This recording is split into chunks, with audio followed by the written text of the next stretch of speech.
അല്ല, ഈ ഇങ്ങനെ പെട്ടെന്ന് ഇങ്ങനെ പറഞ്ഞോണ്ടിരുന്നപ്പം പണ്ടൊരു ചേട്ടൻ ഇങ്ങനെ പറഞ്ഞ ഒരു കാര്യമായിരുന്നു. ഞാൻ ഭയങ്കര ഭയങ്കര ആസക്തിയുള്ള, ഭയങ്കര അങ്ങനെ ബുദ്ധിമുട്ടുന്ന ഒരു മനുഷ്യൻ. അപ്പം അന്നേരം ഞാൻ ഭയങ്കരമായിട്ട് സ്ട്രഗിൾ ചെയ്യുന്നുണ്ട്. ഇങ്ങനെ പ്രത്യേകിച്ച് സ്ത്രീകളെ നോക്കുന്നതിനൊക്കെ നോട്ടത്തിൽ ഭയങ്കരമായിട്ട് ഞാൻ ബുദ്ധിമുട്ടുന്നുണ്ട്. അപ്പം അങ്ങനെയുള്ള ഞാൻ ഇപ്പോൾ എൻ്റെ ക്ലാസ്സിൽ പഠിക്കുന്ന, അല്ല എൻ്റെ ഓഫീസിലുള്ളൊരു പുള്ളിക്കാരി ഹെൽപ്പിന് എൻ്റെ അടുത്തോട്ട് വരിക. അപ്പോൾ നമ്മൾ ഈ സാഹചര്യങ്ങൾ ഒഴിവാക്കുന്നതിൻ്റെ ഭാഗമായിട്ട് അപ്പം നമ്മൾ അങ്ങനത്തെ അപ്പം അങ്ങനെ വരുമ്പോൾ നമ്മൾ ഉറപ്പായിട്ട് ഒരു ഹെൽപ്പ് ചെയ്യണമല്ലോ. പക്ഷെ എനിക്കാണെങ്കിൽ എനിക്ക് ഒരു തരത്തിൽ എന്നെ കൺട്രോൾ ചെയ്യാൻ പറ്റുന്ന അവസ്ഥയിലല്ല താനും. അന്നേരം അതൊരു സാഹചര്യമായി കണ്ട് അവിടെ ഞാൻ അവിടെ അപ്പം എങ്ങനെയാണ് റിയാക്ട് ചെയ്യുന്നത്? നമ്മൾ മാറുക എന്നുള്ളതാണല്ലോ. അപ്പം നമ്മൾ അടിസ്ഥാനത്തിൽ നമ്മൾക്ക് ഈ കൺവേർഷൻ വന്ന് നമ്മൾ മാറുക എന്നുള്ളത് അവിടെ നടക്കത്തുള്ളേ. മാറാനുള്ള തീരുമാനം എടുത്ത് നമ്മൾ മാറാനായിട്ട് വില കൊടുക്കാഞ്ഞിട്ടാണ്. വില കൊടുത്തു കഴിയുമ്പോൾ തീരുമാനം എടുക്കാം. അങ്ങനെ അന്നേരം ദൈവം കാണുന്നിടത്ത് നമ്മൾ ഇതിൽ നിന്ന് മാറാനുള്ള ആ തീരുമാനം ദൈവം കാണുന്നുണ്ട്. നമ്മുടെ സാഹചര്യത്തിൽ നമുക്ക് ഇച്ചിരി അപൂർണതകൾ ഉണ്ടെങ്കിലും ദൈവം കാണുന്നിടത്ത് നമ്മൾ ഇതിൽ നിന്ന് മാറാനായിട്ട് ഡീപ്പായിട്ട് ആഗ്രഹിക്കുന്നത്, ആത്മാർത്ഥമായിട്ട്. അപ്പൊ ആ സാഹചര്യം ഒരു പാപസാഹചര്യമായിട്ട് കൺസിഡർ അത് പാപസാഹചര്യം അല്ലല്ലോ. അത് നമുക്ക് അത്യാവശ്യം ഡിമാൻഡ് ചെയ്യുന്ന കാര്യങ്ങളാണ്. അങ്ങനെ മാറാൻ പറ്റത്തില്ല നമുക്ക്.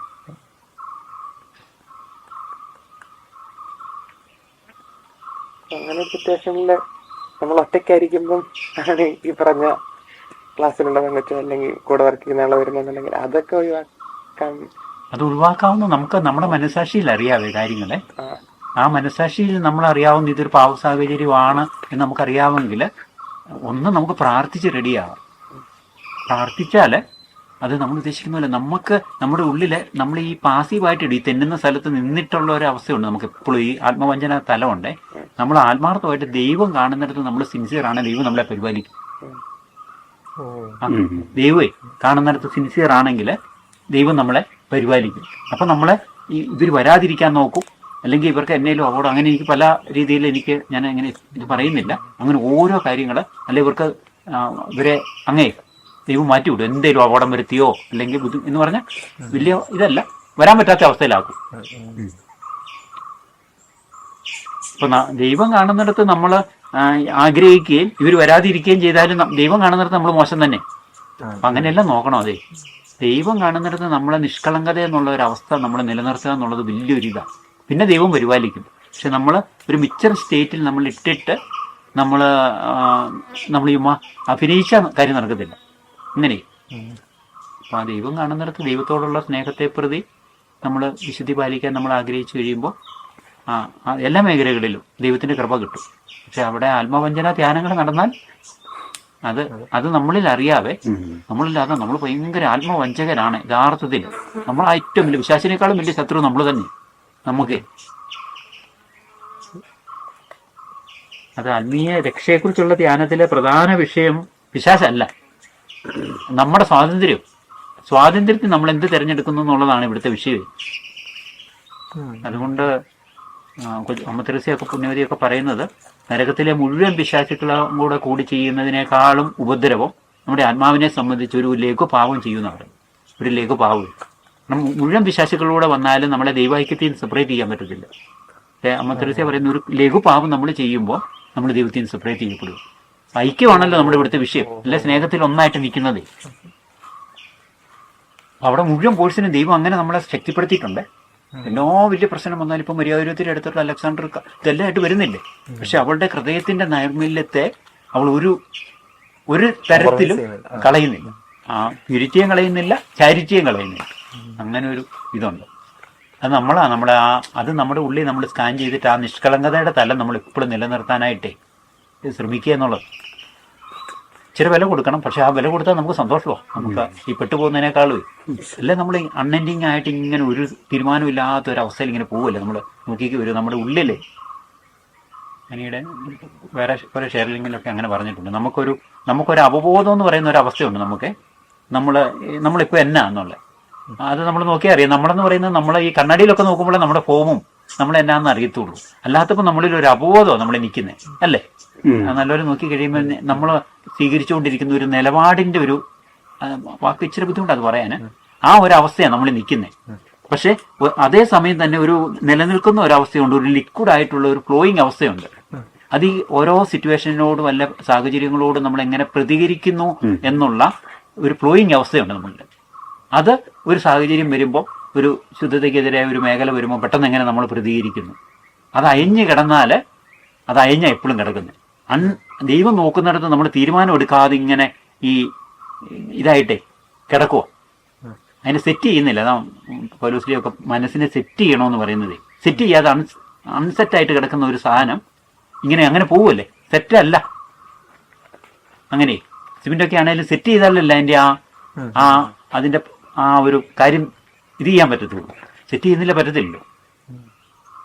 അപ്പം അതിങ്ങനെ ഇതായിട്ട് അങ്ങനെ പോയിക്കൊണ്ട് നമ്മൾ നല്ലോണം നോക്കിയാലേ അറിയാം നമ്മുടെ ഓരോന്നിനോടുള്ള നിലപാട്. നമ്മളിങ്ങനെ ഒരു വിശുദ്ധിയുടെ മേലയിലാണ്. ഇങ്ങനെ നമ്മൾ ഒരു തക്കാലമൊക്കെ ഒരു അത്യാവശ്യമൊക്കെ ഒന്ന് ഉത്സാഹിക്കും, പിന്നെ വരുന്ന പോലെയൊക്കെ വരട്ടെ എന്നുള്ള രീതിയിൽ നമ്മൾ പലപ്പോഴും നമ്മുടെ നമ്മളിൽ കിടക്കുന്ന ആ ഫ്ലോയിങ് മേഖല അങ്ങനെയാണ് വിട്ടിരിക്കുന്നത്. ഒരു ഇതെടുക്കാത്ത അവിടെയും കൂടെയാണ് നമ്മളൊരു ദൃഢ തീരുമാനം, അതിനെന്നാന്ന് പറയാൻ അറിയത്തില്ല, അത് പ്രാർത്ഥിച്ച് ദൈവത്തോട് ചേർന്നൊരു ദൈവം കാണുന്നിടത്ത് അവിടെയാണ് നമ്മുടെ ഈ കൺവേർഷൻ പ്രോസസ്സ് പൂർത്തിയാകുന്നത്. അത് മരണം വരെ നമുക്കിങ്ങനെ ഈ ലിക്വിഡ് സ്റ്റേറ്റിൽ ചിലപ്പോൾ നമ്മൾ പോകാം. അപ്പം മരണത്തിലാണ് നമ്മളിപ്പം കാറ്റീസൊക്കെ പറയുന്നത് കേട്ടോ, ഈ മാമോദീസായിൽ നമ്മൾ ഈശോയോട് പാപത്തോടെ എന്നേക്കും മരിച്ച് ദൈവത്തിന് വേണ്ടി എന്നേക്കും ജീവിക്കുന്നത് നമ്മുടെ ക്ലിനിക്കൽ ഡെത്തോടുകൂടി അത് കൺക്ലൂഡ് ചെയ്യപ്പെടുമോ. അതിനു മുമ്പേ ആ തീരുമാനം എടുത്തില്ലേ നമ്മൾ ആ അവസ്ഥ തന്നെയാണ് പിന്നെ പോകുന്നത്. അതൊരു ഭയങ്കര അവസ്ഥയാണ്. അത് നമ്മൾ അടുക്കുന്ന നരക പീഡ എന്ന് പറയുന്നത് ഇതാണ്. നമ്മുടെ ഉള്ളിലേക്ക് നോക്കിയാൽ ഒരിക്കലും നിത്യത്തെക്കുറിച്ച് അങ്ങനെ നിത്യനരകത്തെക്കുറിച്ചൊക്കെ അങ്ങനെ ഒരു ഇതുണ്ട് എന്ന് പറഞ്ഞാൽ നമുക്കൊരു ജഡിക ആഗ്രഹമോ ഒരു ദാഹമാണ് കുട്ടിക്കും, അല്ലെങ്കിൽ ഏതേലും ഇത് പെട്ടെന്ന് മനസ്സിലാകുന്നു. അപ്പം അത് നമ്മളിൽ ഇങ്ങനെ നിലനിന്ന് നമ്മൾക്ക് ആ ആഗ്രഹം സാധിക്കുന്നുമില്ല. ആ ദാഹം നമ്മൾ നിലനിൽക്കുക, ആ ദാഹത്തോടെ മരിച്ച ആ ദാഹത്തോടെ നമ്മൾ നിലനിൽക്കുക, ഒരിക്കലും അതിന് സാറ്റിസ്ഫാക്ഷൻ ഉണ്ടാവുകയല്ല. ആ ദാഹം എപ്പോഴും നിൽക്കുകയും ചെയ്യും. ഒന്ന് ഓർത്ത് നോക്കി, അതിൻ്റെ ആ ദാഹം വർദ്ധിക്കുകയും കൂടെ ആണല്ലോ. അത് ഇന്ന് തന്നെ ആകണ്ടേ, നാളെ ആക്കരുത്. നമ്മുടെ ദൈവം കാണുന്നിടത്ത് എന്നാ നമ്മുടെ ഐസ് തീരുന്നെന്ന് അറിയത്തില്ലല്ലോ. നമ്മൾ ഈ അയവിട്ടിരിക്കുന്ന അവസ്ഥയില്ലേ, ആ അവസ്ഥയിൽ നമ്മളിങ്ങനെ പോയിക്കൊണ്ടിരുന്നാൽ ആ അവസ്ഥയിലാണ് നമ്മുടെ ക്ലിനിക്കൽ ഡെത്ത് സംഭവിക്കുന്നതെങ്കിൽ നമ്മൾ അതല്ലേ ദൈവം കാണുന്നിടത്ത് നമ്മൾ ഈ ഒരു തീരുമാനം എടുക്കാത്ത ഒരു മനുഷ്യനല്ലേ. ഏതൊരു മേഖലയിലാണ് ഇപ്പം നമുക്ക് സമ്പത്തിനോട് ഭയങ്കര അതാണ് നമ്മളിൽ ഇങ്ങനെ കിടക്കുന്നതാണ്. നമ്മൾ അതിനു വേണ്ടി എല്ലാം ഇങ്ങനെ പോകുന്നുണ്ട്. അപ്പോൾ നമ്മൾ ആ സ്റ്റേറ്റിൽ അങ്ങ് മരിക്കുന്നെങ്കിൽ ഒരു നിത്യതയിൽ തന്നെ നമ്മൾ ഈ ആഗ്രഹത്തിൽ അങ്ങ് പോകും. ഒരിക്കലും ഒരു സംതൃപ്തി ഉണ്ടാകാതെ ഇരിക്കുന്ന അവസ്ഥയൊന്നും നോക്കി അത് ഓരോ മേഖലയിലും ഓർത്തി. ഇപ്പം നമ്മുടെ ആത്മീയത അങ്ങനെയാണ്. നമ്മൾ നല്ലപോലെ നോക്കി ഉള്ളിലോട്ട് നോക്കിയാൽ നമ്മൾ അങ്ങനെയാണ് പോകുന്നത്. നമ്മളൊരു തീരുമാനമില്ലാത്ത മനുഷ്യരെ പോലെ നമ്മൾ പോകുന്നു. ഒരു കൺവേർഷൻ നടക്കാതെ നമ്മൾ ഒക്കുന്ന പോലെ അങ്ങ് ഒക്കട്ടെ എന്നുള്ള രീതിയിലാണ് നമ്മൾ പോയിക്കൊണ്ടിരിക്കുന്നേ.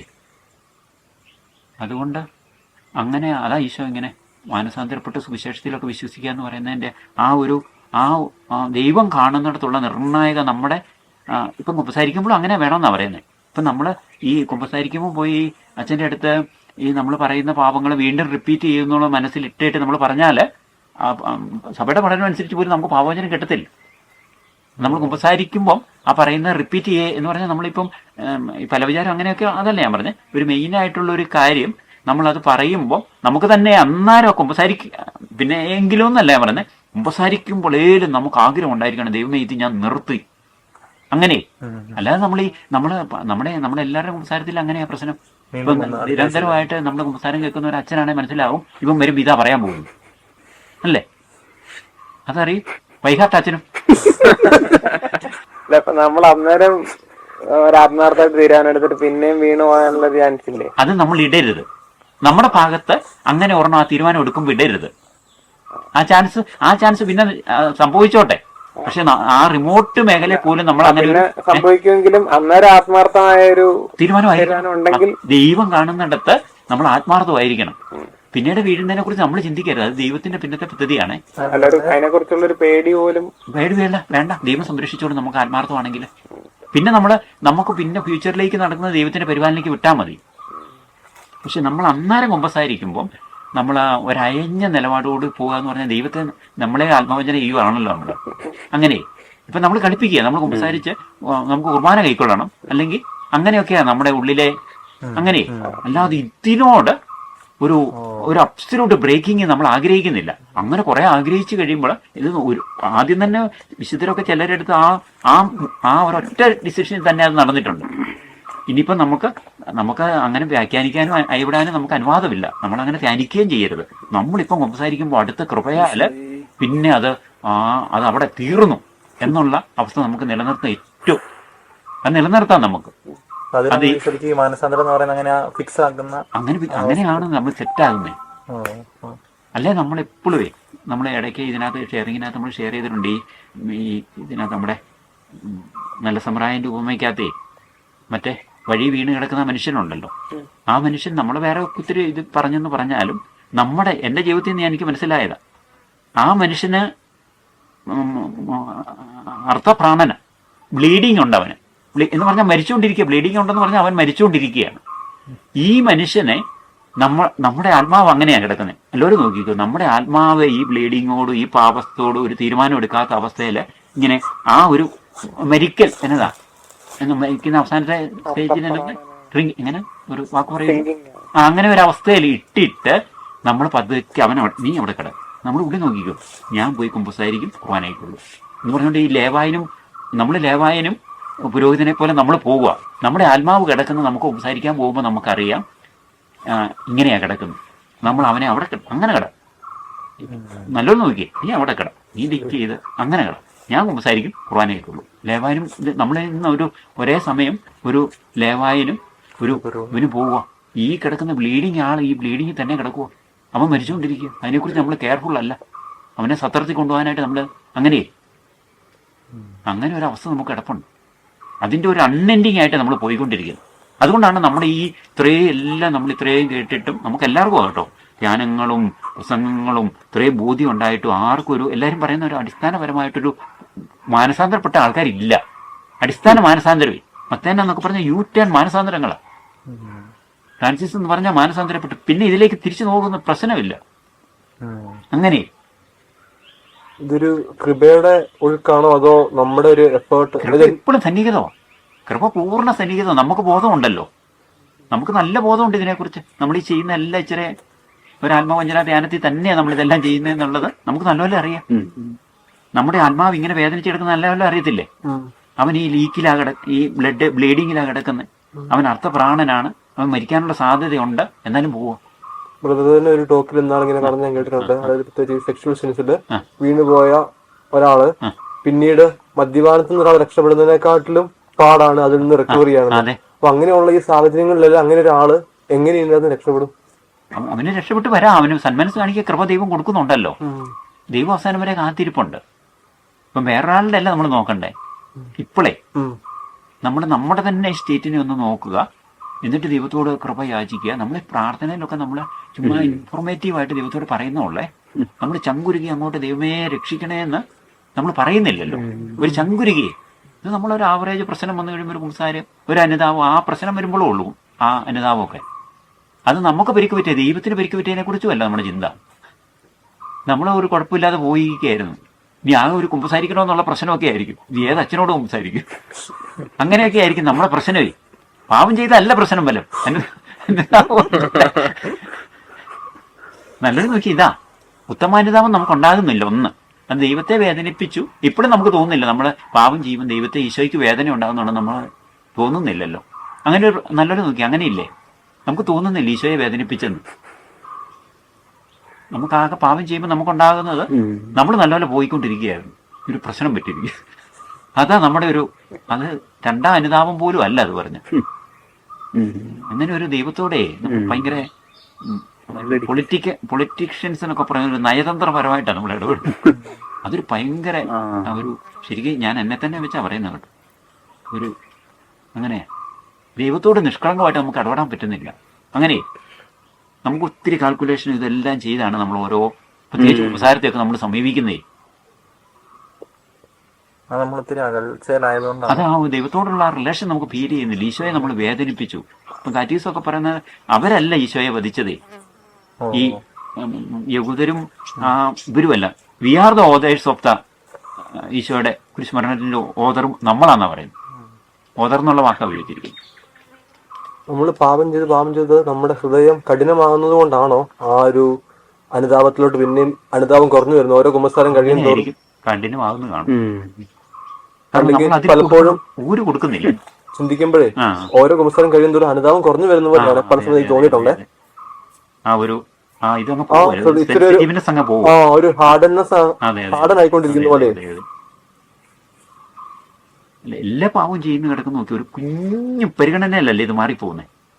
നമ്മൾ നോക്കുന്ന പോലെ ഈ വലിയ പാവത്തിലേക്ക് പിന്നെ വീഴുന്നതേ ഉള്ളൂ.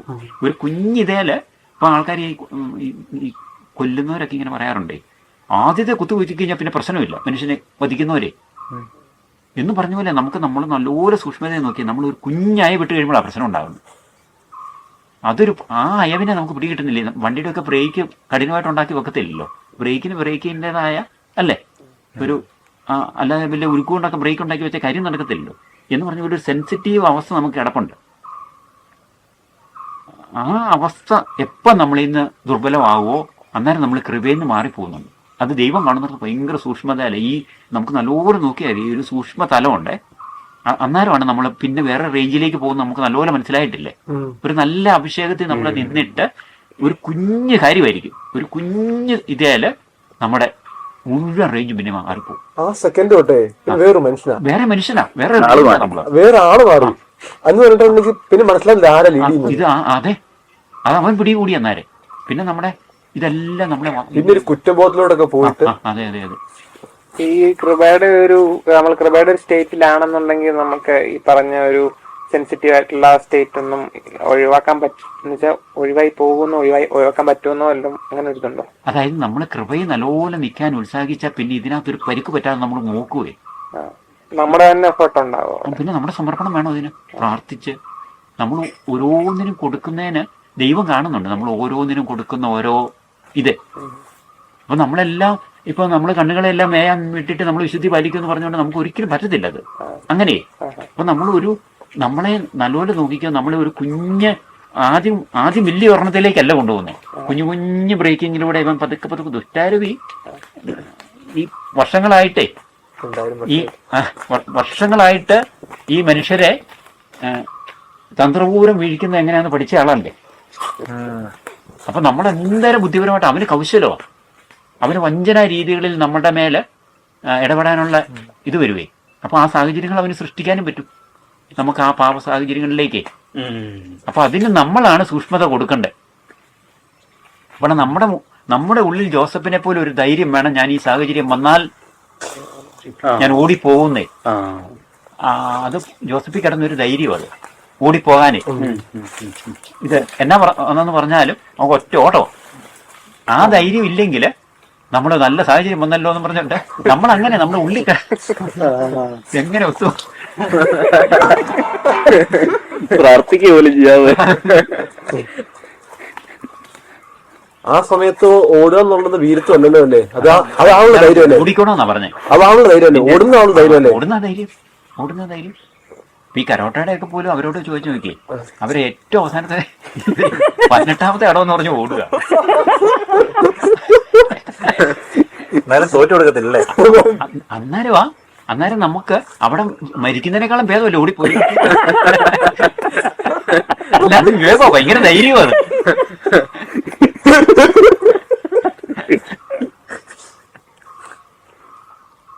ഇപ്പൊ നമ്മൾ ശരിക്കും നമ്മുടെ ആത്മീയ ജീവിതത്തിലെ ആദ്യത്തെ തലം അതാ കേട്ടോ.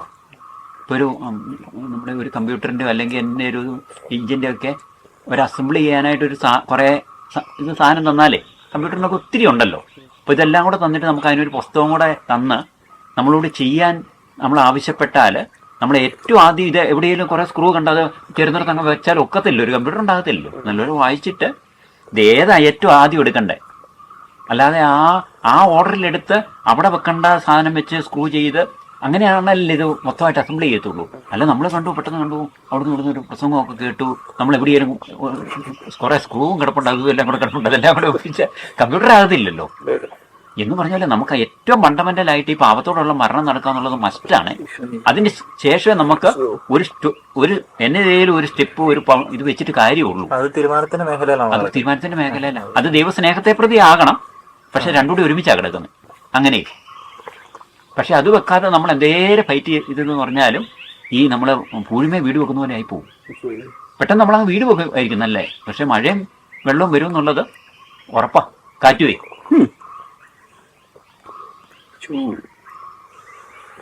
അതുകൊണ്ട് ആ ഒരു മേഖലയിലാവുമ്പോഴേ നമുക്ക് ബുദ്ധിക്കെല്ലാം പ്രകാശം കിട്ടാൻ തുടങ്ങും. അല്ലാതെ കിട്ടത്തുമില്ലേ. ഇതൊരു നമ്മൾ അൺഎൻഡിങ് ആയിട്ട് ഇങ്ങനെ ധ്യാനിച്ച് പറക്കി അങ്ങ് പോകുക. അവസാനം വരെ ദുർഭകനായ മനുഷ്യൻ നമ്മൾ ഒരു ദുർഭകനായ മനുഷ്യന് എന്നുള്ള രീതിയിൽ നമ്മളങ്ങ് പോവുക. നമ്മൾ ഓരോ ടെസ്റ്റും വരുമ്പോൾ ഓർത്തോണം സാലസുണ്യാൾ അല്ല നമ്മുടെ ഷിൻപിതാവൊക്കെ അങ്ങനെയാണ് പറയുന്നത്. നമ്മളെ വഞ്ചിച്ചുകൊണ്ടിരിക്കുന്നതും അതാ. നമ്മൾ നല്ലൊരു നോക്കിയാൽ നമ്മൾ ഇത്രയും വർഷങ്ങൾ നമ്മൾ വഞ്ചിക്കപ്പെട്ട് പോവുക ചെയ്യുന്നത്.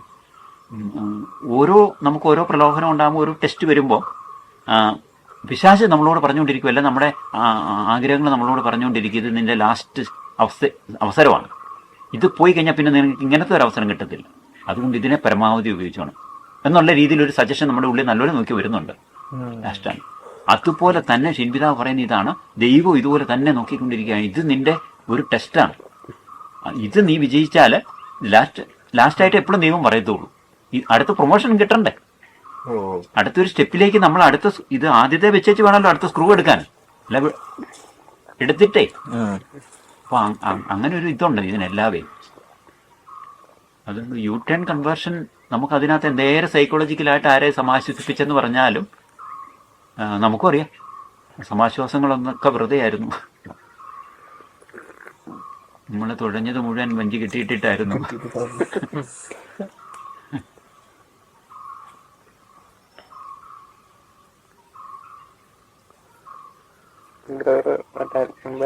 കേട്ടോണ്ടിരുന്നപ്പോൾ ഓടുന്ന കാര്യം പറഞ്ഞപ്പോഴേ നമ്മളീ പട്ടി എറിഞ്ഞു ഓടിക്കുമ്പോ പട്ടി ഓടുന്ന പോലെ ഓടണം. പൂച്ച എറിഞ്ഞു ഓടിച്ചാൽ അങ്ങോട്ട് വെട്ടുന്നു, ഇങ്ങോട്ട് തിരിക്കുന്നു.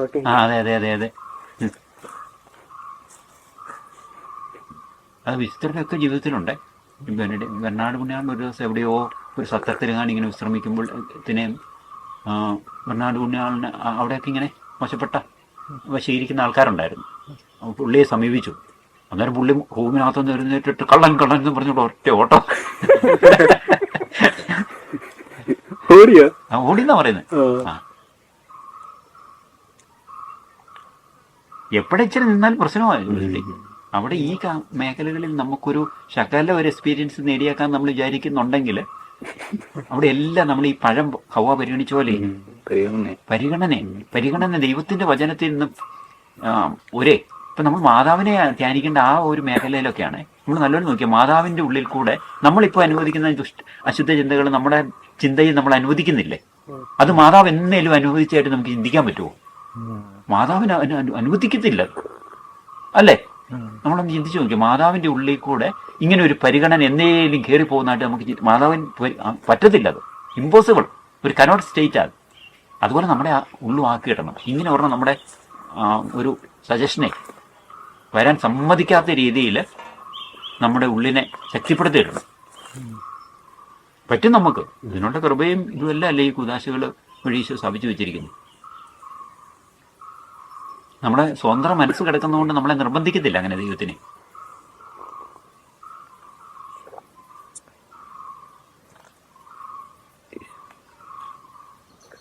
അങ്ങനെ വിജയിച്ചവരുടെ ചരിത്രമാണ് വിശുദ്ധരുടെ ചരിത്രവും. അങ്ങനെ നിയമത്തിലെ വിശുദ്ധരുടെ മുഴുവൻ ചരിത്രം അതാണല്ലോ. നമ്മുടെ മുഴുവൻ ഈ വിജയിച്ചതിൻ്റെ ഇതല്ലേ, അവർ വില കൊടുത്തിതിന്. അതുകൊണ്ട് എല്ലാ മേഖലകളിൽ നിന്നുള്ള സെയിൻസ് ഉണ്ട്. ഏറ്റവും പാവത്തിൻ്റെ അഗാധങ്ങളിൽ ജീവിച്ചിരുന്ന ആൾക്കാർ തൊട്ടേ ഈജിപ്തിലെ മേരിയും സെൻ്റഗസ്റ്റിനും അങ്ങനെ അല്ലാത്തവരാരും കാണത്തില്ല. എല്ലാവർക്കും ഒരു പാസ്റ്റ് കാണും. വളരെ കുറച്ച് പേർക്ക് മാത്രമേ ഒരു every saint as A past and every Sinner as A future എന്നാണ്. എല്ലാ സിന്നറിനും ഒരു ഫ്യൂച്ചറുണ്ട്. ഇത്ര സാധ്യതയില്ല നമ്മൾ. അങ്ങനെ ദൈവം അങ്ങനെ ഇട്ടിരിക്കുക.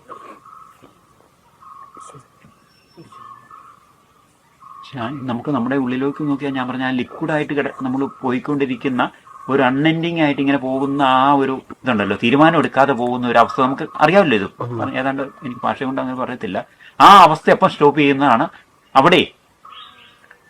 അവിടെ ഒരു സംഭവമായിട്ട് നമ്മുടെ അസ്തിത്വത്തെ ഇട്ടുകൊണ്ട് പോയാൽ നമ്മൾ കൺവേർട്ടഡ് അല്ല യഥാർത്ഥത്തിൽ.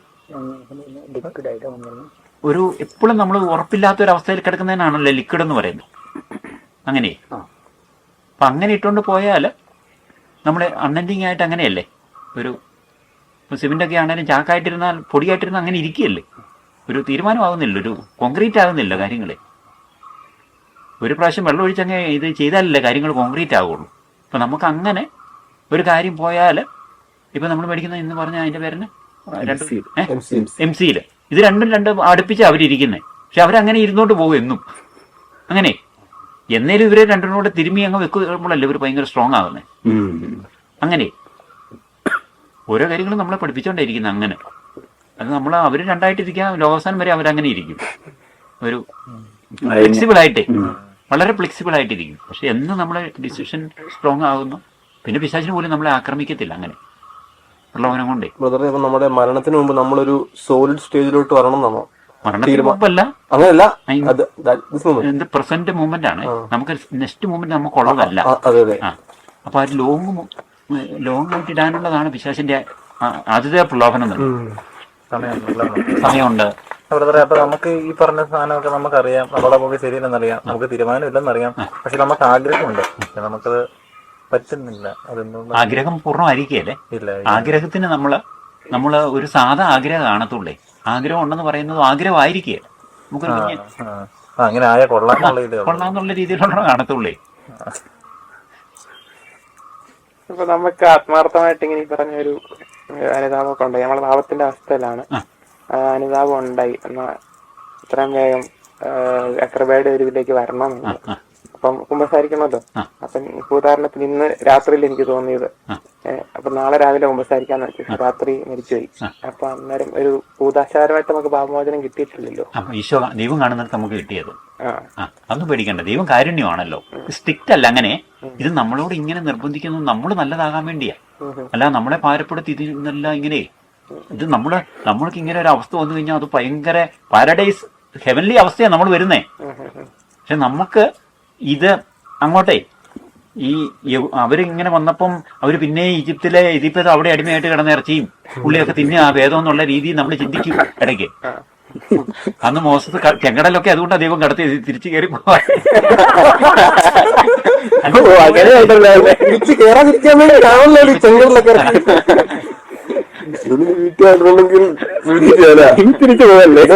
പല അവസ്ഥകളും നമുക്ക് നമ്മളെ ആ സമയത്ത് കത്താതെ അങ്ങനെ ഒഴുക്കി വിടുന്നത് ഇനി ഒരിക്കലും ഉണ്ടായിരിക്കാൻ വേണ്ടിയല്ലേ. അങ്ങനെയൊക്കെ ദൈവം കൊണ്ടുപോകുന്ന അങ്ങനെ ഒത്തിരി കാര്യങ്ങൾ നമ്മൾ ദൈവം ചെയ്തിട്ടുണ്ട്, നമ്മൾ പോലും അറിയാതെ. ഈശോയുടെ പിടാനുവും കുരിശുമരണവും വഴി അങ്ങനെ എന്തെല്ലാം കാര്യങ്ങൾ നമുക്ക് വേണ്ടി ദൈവം നമുക്ക് പകരക്കാരനായി ഈശോ ചെയ്തു. നമുക്ക് സ്വതന്ത്ര മനസ്സ് തന്നിരിക്കുന്നത് കൊണ്ട് നമ്മുടെ തീരുമാനം യുദ്ധം ചെയ്ത് നിൽക്കാനാ. അല്ലാതെ ഓട്ടോമാറ്റിക്കായിട്ട് മൗസ സ്വീകരിക്കുമ്പോൾ ഇതെല്ലാം കൂടെ ഓക്കെ ആണ്, പിന്നെ അത് ഒന്ന് ഓർത്ത് നോക്കി ആ അവസ്ഥ എന്നാന്ന്. പിന്നെ നമുക്ക് സ്വാതന്ത്ര്യത്തിന്റെ കാര്യമൊന്നും ഇല്ലല്ലോ, അല്ലേ? ഞാൻ കഴിഞ്ഞ സ്ഥലം ഇങ്ങനെ ഓർത്തേ, ഒട്ടമാറ്റം, പിന്നെ പാപവും ഇല്ല, പാപബോധവും ഇല്ല. അങ്ങനെയാണ് സ്വർഗത്തിലോട്ട് നമ്മളെ വെച്ചാൽ മതിയായിരുന്നേ. അപ്പൊ സ്വതന്ത്ര മനസ്സ് നമ്മള് സുവിശേഷം പൗലോസ്ലീഹ പറഞ്ഞ അനുസരിച്ച് അവരൊക്കെ ജീവിച്ചതുപോലെ ചെയ്ത് ആകണമല്ലോ. അല്ലാതെ നമ്മള് രക്ഷിക്കപ്പെട്ടുകൊണ്ടിരിക്കുന്ന ഒരു സ്റ്റേജിലല്ലേ, രക്ഷപ്പെട്ടിട്ടില്ല, രക്ഷപ്പെടാതെ ഇരിക്കുകയില്ല, പക്ഷെ നമ്മൾ രക്ഷിക്കപ്പെട്ടുകൊണ്ടിരിക്കുകയല്ലേ. അതൊരു ഓൺഗോയിങ് പ്രോസസ്സാണ്. അടിസ്ഥാന കൺവേർഷൻ നടക്കണം അതിനൊരു ഇതേ. നമുക്ക് ഈ സ്വതന്ത്ര മനസ്സുണ്ടെന്ന് പറയുമ്പോഴേ നമുക്ക് ഏത് വേണേലും എടുക്കാലോ, നല്ലതും ചീത്ത ഏത് വേണേലും എടുക്കാലോ. പക്ഷെ ദൈവം ഈ ഒരു ഒമ്നിപ്പൊട്ടന്റ് ആയതുകൊണ്ട് ദൈവത്തിന് അറിയാൻ പറ്റത്തില്ലേ ഈ നമ്മൾ ഏതായിരിക്കും തിരഞ്ഞെടുക്കാൻ പോകുന്നതെന്ന്? ദൈവത്തിന് അങ്ങനെ എല്ലാം അറിയണമെന്ന് നമുക്ക് നിർബന്ധമില്ലേ. അത് നമ്മുടെ കൺസെപ്റ്റ് നമ്മൾ അങ്ങനെ ഒരു മേജർ പ്രമിസ് കൊണ്ടിരുന്നായിരിക്കുമേ.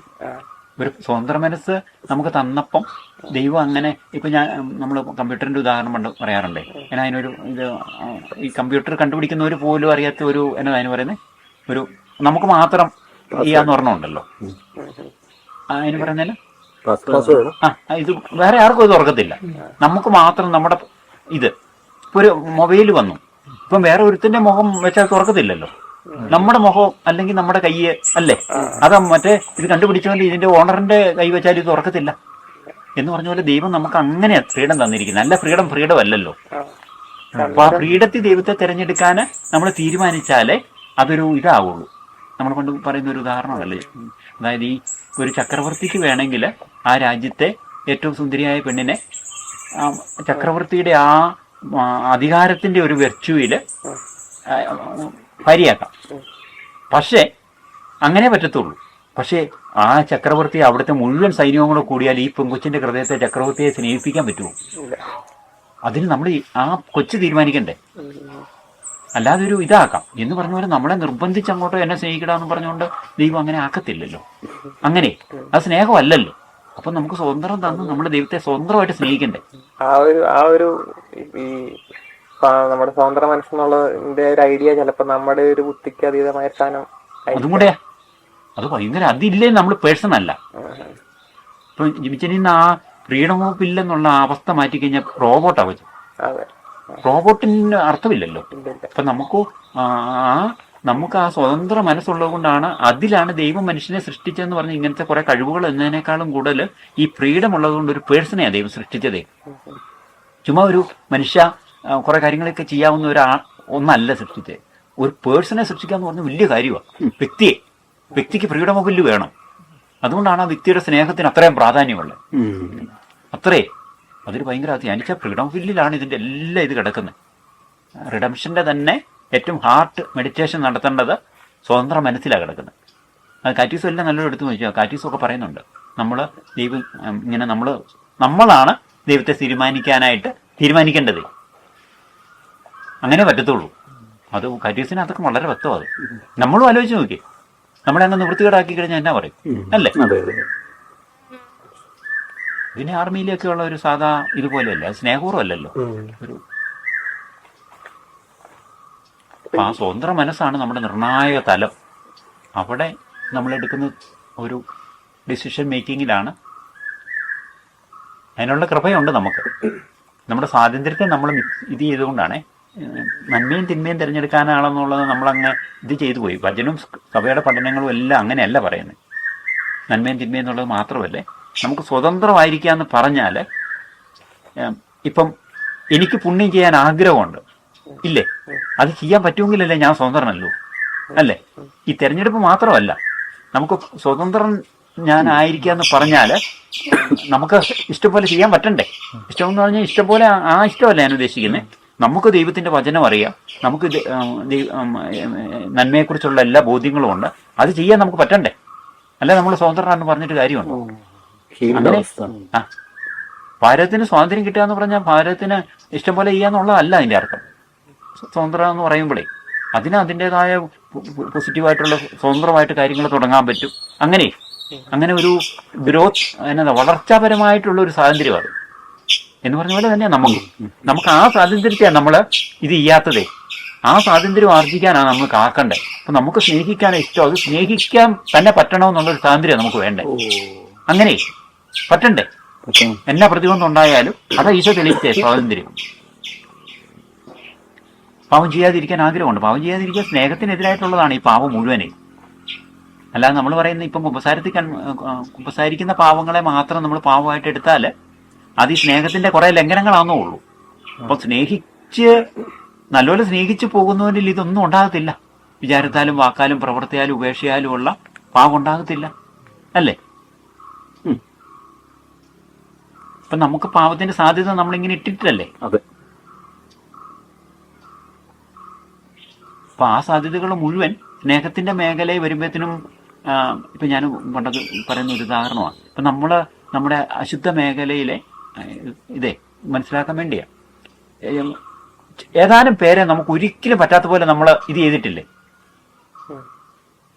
ഞാൻ പറയുന്നില്ല, വാക്കുകൊണ്ട് പറയാനുള്ള ഇത് കൊണ്ട് ആ ഒരു അശുദ്ധി, ആ ഒരവസ്ഥയെ നമ്മുടെ ഏറ്റവും എന്ന് പറഞ്ഞാൽ മനസ്സിലായല്ലോ. അവരോട് നമുക്ക് നമ്മുടെ ഉള്ളിലില്ലല്ലോ, ഉള്ളിൽ കയറാൻ പോലും നമ്മൾ സമ്മതിക്കുകയല്ലോ അല്ലേ?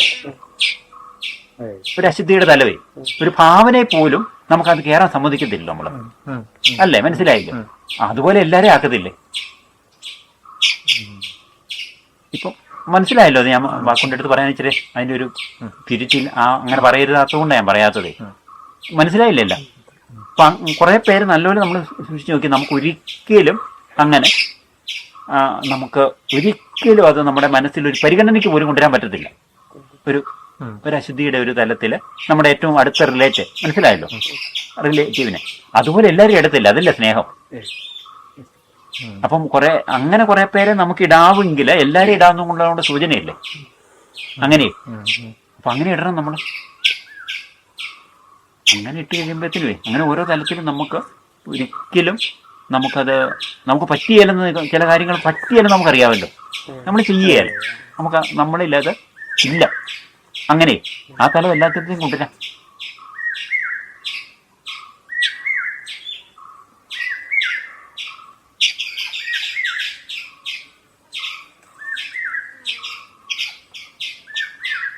നമ്മളിങ്ങനെ ഒരു ഇങ്ങനെ ഒരു സ്നേഹത്തിന്റെ ഒരു ഇതിൽ നിൽക്കുമ്പം നമുക്ക് പറഞ്ഞല്ലോ നമ്മളിങ്ങനെ തെറ്റിലേക്കൊന്നും പോകത്തില്ല എന്ന് പറഞ്ഞു. അപ്പൊ നമുക്ക് അങ്ങനെ ഒരു ഫീലിംഗ് ഉണ്ട്. നമുക്ക് അങ്ങനെ ഒരു കുമ്പസാരിക്കാനോ അല്ല നമ്മുടെ പാപം വല്ലോ നമ്മുടെ ആത്മശോധന ചെയ്തിട്ടോ അങ്ങനെയൊന്നും നമുക്ക് കാണുന്നില്ല. പക്ഷെ ചിലപ്പം ദൈവത്തിന്റെ കണ്ണിൽ നമ്മുടെ ഭാഗത്ത് എന്തെങ്കിലും വീഴ്ച ഉണ്ടാകാലോ. അപ്പൊ അതിനെ ദൈവം എങ്ങനെ ഇരിക്കും? അതിനെല്ലാം ദൈവം നമ്മുടെ കുമ്പസാരത്തിൽ മാത്രമല്ല കേട്ടോ പാപമോചനം. വിശുർവാനിൽ എത്ര പ്രാവശ്യം പാപമോചനത്തെ കുറിച്ച് പറയുന്നുണ്ട്. ദാനധർമ്മങ്ങള്, നമ്മൾ ചെയ്യുന്ന സൽപ്രവൃത്തികള്, ഇതിനെല്ലാം നമ്മളിങ്ങനെ ജീവിച്ചു പോകുമ്പോൾ നമുക്ക് എന്തെല്ലാം കൃപയാണ് നമുക്ക് കിട്ടിക്കൊണ്ടിരിക്കുന്നതെന്നറിയോ? കുമ്പസാരത്തിൽ മാത്രമല്ല, ബൈബിളിൽ തന്നെ എന്തെല്ലാം കാര്യങ്ങൾ മാതാക്കളെ സ്നേഹിക്കുന്നത്, പാപമോചനത്തിന്, പാവങ്ങൾ മോചിക്കുമ്പം, അങ്ങനെ ഞാനൊരു ലിസ്റ്റുണ്ട്, ഞാൻ പിന്നെ മെയിൻ വർക്ക് കഴിയുമ്പോൾ കാണിക്കാതെ. അങ്ങനെ ഒത്തിരി കാര്യങ്ങളാണ് നമ്മൾ ചെയ്ത് ഓരോ കാര്യങ്ങളും. നമ്മളെ വിസ്തുർവാനെ തന്നെ നമുക്ക് ഭയങ്കര പാപമോചനം കിട്ടുന്നുണ്ട് ഓരോ വിസ്തുർവാനെയും പങ്കെടുക്കുമ്പോൾ. അങ്ങനെയുള്ള നമ്മൾ ചെയ്യുന്ന മേഖല മാത്രം നമ്മൾ നോക്കിയാൽ മതി. ബാക്കി മുഴുവൻ ദൈവം ചെയ്തുകൊണ്ടിരിക്കുക. നമ്മളൊന്നും അറിയുന്നില്ല. ഇപ്പം നമ്മളിവിടെ ഇരിക്കുമ്പോൾ നമ്മുടെ ആകെ ഗവൺമെന്റുകൾ കൃഷിക്കാരെയൊക്കെ നോക്കി അവരെ കൊണ്ട് അവർ കുറെ പാകുന്ന ഇത് അല്ലേ ചെയ്യുന്നുള്ളൂ. ഒരു വിതയ്ക്കുകയും ഇതൊക്കെയല്ലേ ആകെ ചെയ്യുന്നത്. പിന്നെ അത് ശേഖരിച്ച് കളപ്പൊരു. പക്ഷെ ദൈവം ചെയ്യുന്ന ഓർക്കുന്നത് നമ്മുടെ ഈ ഭൂമിയിലെ നമുക്കൊരു ധ്യാനം നമുക്ക് പോകാമെങ്കിൽ ഈ ഭൂമിയുടെ അടിയിൽ നടക്കുന്ന പ്രോസസ്സ് എപ്പോഴും വേരുകൾ ഇങ്ങനെ വളം വലിച്ചുകൊണ്ടിരിക്കുന്നു. ഒന്ന് ഓർത്ത് നോക്കി എന്നാ പ്രവർത്തനം നമുക്ക് വേണ്ടി ഭക്ഷണം ചക്ക ഉണ്ടാക്കിക്കൊണ്ടിരിക്കുന്നു, നെല്ലുണ്ടാക്കിക്കൊണ്ടിരിക്കുന്നു. ദൈവം ജീവിച്ചുകൊണ്ടിരിക്കുകയല്ലേ ഇതെല്ലാം. ഈ ഭൂമി മുഴുവൻ ഒന്ന് ഓർത്ത് നോക്കി ഉരുളക്കിഴങ്ങ് ഉണ്ടാക്കിക്കൊണ്ടിരിക്കുന്നു. ഇവരെ ഗവൺമെന്റാണ് ഉണ്ടാക്കുന്നത്. ഗവൺമെന്റൊക്കെ അവസാനം അത് എന്ന് പറഞ്ഞതുപോലെ, ഞാൻ ഉദാഹരണം പറഞ്ഞു, എന്ന് പറഞ്ഞതുപോലെ നമ്മളിങ്ങനെ ഇരിക്കുമ്പോഴും ചുമ്മാ ഇരിക്കുമ്പോഴും എല്ലാം ഇങ്ങനെ കൃപ നമ്മളിൽ, ഈശോയുടെ കൃപ. ഇപ്പം നമ്മുടെ സാധ്യതകളുടെ രക്ഷാകര പദ്ധതികളിൽ നമ്മളുടെ സാധ്യതകളുടെ ഏറ്റവും മിനിമത്തിലായിരിക്കും നമ്മൾ പങ്കെടുക്കുന്നത്. പക്ഷേ ദൈവത്തിന്റെ സർവ്വശക്തി നമ്മളെ രക്ഷിക്കാൻ വേണ്ടി പ്രവർത്തിച്ചുകൊണ്ടിരിക്കുക. തലസുന്നങ്ങളൊക്കെ പറയുന്നത് അത് കേട്ടോ. അല്ലാതെ ദൈവം അവിടെ എല്ലാം പൂർത്തിയാക്കി അവിടെ ചുമ്മാ ഇരിക്കുകയല്ല. നമ്മളേറ്റവും മിനിമമായിട്ടല്ല നമ്മുടെ ഇതിനു വേണ്ടി നമ്മൾ ചെയ്യുന്നത്. പക്ഷെ ദൈവത്തിന്റെ സർവ്വശക്തിയോടെ നമ്മൾ സങ്കല്പിക്കുന്ന മനുഷ്യശക്തിയുടെ അല്ല, ദൈവത്തിന്റെ സർവ്വശക്തിയോടുകൂടെ എല്ലാ സമയവും നമ്മളെ ഞാൻ ഇപ്പം പറഞ്ഞ പോലെ ഈ ഭൂമിക്കടിയിൽ ഇങ്ങനെ ഓരോന്നും ചെയ്തുകൊണ്ടിരിക്കുകയല്ലേ. അങ്ങനെ എന്ന് പറഞ്ഞതുപോലെ തന്നെ അതൊരു ഉദാഹരണത്തിന് പറഞ്ഞതാ. ഈ ദൈവത്തിന്റെ കൃപാപ്രവർത്തനം നമ്മൾ ഓരോ മനുഷ്യാത്മാവിലും ഭൂമിയിലുള്ള എല്ലാവരിലും നമ്മളെ രക്ഷിക്കാൻ വേണ്ടി നടന്നുകൊണ്ടിരിക്കുക, ദൈവശക്തിയോടുകൂടെ ഓരോരുത്തർക്കും വേണ്ടി. നമ്മൾ അറിയുന്നില്ലെന്നോ. നമ്മൾ ചെയ്യുന്ന ഗവൺമെന്റ് ചെയ്യുന്നൊരു കുഞ്ഞ് കൃഷിക്കാരൊക്കെ ചെയ്യുന്ന കുഞ്ഞു കാര്യങ്ങൾ നമ്മൾ ചെയ്യുന്നുള്ളൂ. നമ്മളൊരു കപ്പ നടുന്നു, കുറച്ചു നാൾ കഴിയുമ്പോൾ കപ്പ ഉണ്ടാകുന്നില്ല. ഇത് നമ്മൾ വല്ലതും ആണോ ചെയ്യുന്നത്? നമ്മൾ നട്ടെന്നുള്ളതല്ലേ ഉള്ളൂ. എന്ന് പറഞ്ഞ പോലെ കൃപയുടെ പ്രവർത്തനം അത് പ്രവർത്തനം സ്വീകരിക്കപ്പെടാനുള്ള ഒരു അവസരം കൂടെ ആയാൽ കൃപാപൂർണ്ണതയിലേക്ക് നമ്മൾ വരുക. അത് അടുത്ത നിമിഷമാകാവേ. ഇത് ഒരു ലോങ് പീരീഡിലൊന്നുമല്ല. ദൈവം ഈ കൺവേർഷന്റെ ഫലം എന്ന് പറയുന്നത് നമ്മൾ അത് വിശ്വസിക്കണം. ഇത് നമ്മൾ കുറച്ചു കാലമൊക്കെ ഇങ്ങനെ പ്രവർത്തിച്ചൊരുങ്ങി വിശുദ്ധിയൊക്കെ പാലിച്ചാലേ ഈ വിശുദ്ധിയുടെ പൂർണ്ണത വരുവുള്ളൂ എന്നുള്ള നമ്മുടെ ഒരു സങ്കല്പമാണ്. ഈ ധൂർത്തപുത്രൻ വന്നതേ ബ്രിങ് ദ ബെസ്റ്റ് ക്ലോത്ത് എന്നല്ലേ പറഞ്ഞേ. അന്നേരം ഇവന് ഇടിയില്, അന്നേരം മോതിരം പണിയില്, അന്നേരം സത്യം ആഘോഷിക്കുക പിതാവ് പറയുന്നത്. എല്ലാവേ ഷൂ എല്ലാം അന്നേരം കൊടുക്കുക. അല്ല നമ്മൾ പറയുന്ന ഒരു ലോങ് പീരീഡ് അല്ല. നമുക്കൊരു ഡീപ്പായിട്ടുള്ള ഒരു കൺവേർഷൻ ഇന്ന് നടന്നാൽ നമ്മൾ ആത്മാർത്ഥമായിട്ട് അപ്പനോട് പോയി പറയാം, അപ്പ സ്വർഗത്തിനെതിരായിട്ടും അങ്ങേക്കെതിരായും ചെയ്തു എന്ന് പറയുമ്പോൾ ഇത് മുഴുവൻ കേൾക്കാൻ പോയാൽ പോലും പിതാവ് നിൽക്കുന്നില്ല. ബ്രിങ് ദ ബെസ്റ്റ് ക്ലോത്ത് എന്നാണ് പറയുന്നത്. അന്ന് പറഞ്ഞാൽ തുണി ഉടിപ്പിക്കല്ലേ, ഈശോയാന്ന് പറയുന്നത്. ക്ലോത്ത് ക്രൈസ്റ്റ് എന്ന് പറയുന്നുണ്ടല്ലോ. അപ്പൊ ഈശോയെ നമുക്ക് തരുക. പിന്നെ സെലിബ്രേഷൻ തുടങ്ങുക, കൊല്ലു കാളെ അതിനകത്ത് ഇത് ചെയ്തേ. നമ്മുടെ കോൺസെപ്റ്റിലല്ല, എന്റെ കോൺസെപ്റ്റിലെ കുറെ നാളിങ്ങനെ ഒന്നും പിന്നെ പയ്യെ ഒഴുകുമായിരിക്കും.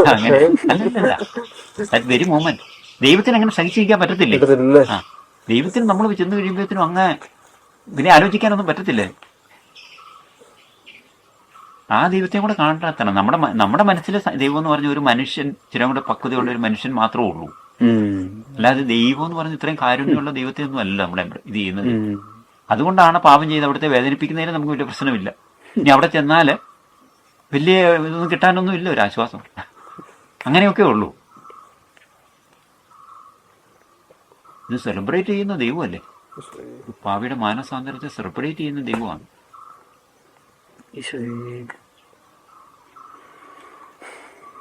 ഇത് മാനസാന്തരപ്പെടാതെ ദൈവത്തിന് സെലിബ്രേറ്റും ചെയ്യത്തില്ലേ? അങ്ങനെയുണ്ട്. കാരണം ചുമ്മാ ആഘോഷിച്ചിട്ട് കാര്യമില്ലല്ലോ. നമുക്കും അറിയാം, നമ്മൾ നല്ലപോലെ ആകാതെ ഒരവസ്ഥയെ നമ്മൾ ഇപ്പം ഞാനിരിക്കുക എവിടെയായാലും ഒരു സ്വീകരണം, എല്ലാവരും കൂടെ വന്ന് എന്നെ കേട്ടും പരിചയമുള്ളവരൊക്കെ കൂടെ വന്ന് ഭയങ്കര പ്രസംഗം പറഞ്ഞിട്ട് നമുക്ക് എന്തെങ്കിലും കിട്ടുമോ? അവർ ഭയങ്കര ക്ലാസിക്കലായിട്ട് മരിച്ചു കിടക്കുന്ന മനുഷ്യരോട് കുറിച്ച് പറയുന്ന പോലെ വലിയ പ്രസംഗം പറയും. പക്ഷെ നമുക്കറിയാം നമ്മളിതൊന്നുമല്ല, അല്ലേ എന്ന് പറഞ്ഞാലത്തെ ഒരവസ്ഥയുണ്ട്. നമ്മൾ മാനസാന്തരപ്പെടാതെ നമുക്ക് കിട്ടത്തില്ല, കിട്ടിയിട്ട് കാര്യവുമില്ല. അങ്ങനെ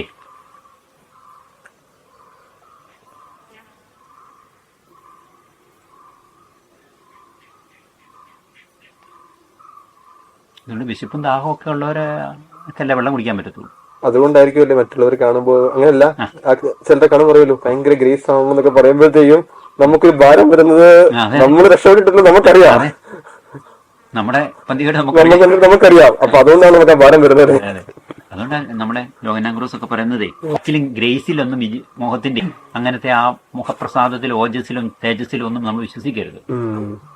കാരണം അത് നോക്കരുത്. 2-3 ദിവസം നല്ലവരൊക്കെ ഒന്ന് ജീവിച്ചിട്ട് കണ്ണാടിയൊക്കെ ഗ്രേസൊക്കെ അത് നല്ലൊരു ഗ്രേസ് പറ്റാത്തവർക്ക് മുഖപ്രസാദം ഈ പറഞ്ഞ മുഖത്ത് കാണുന്ന ഒരു ഇതുണ്ടാകാവോ?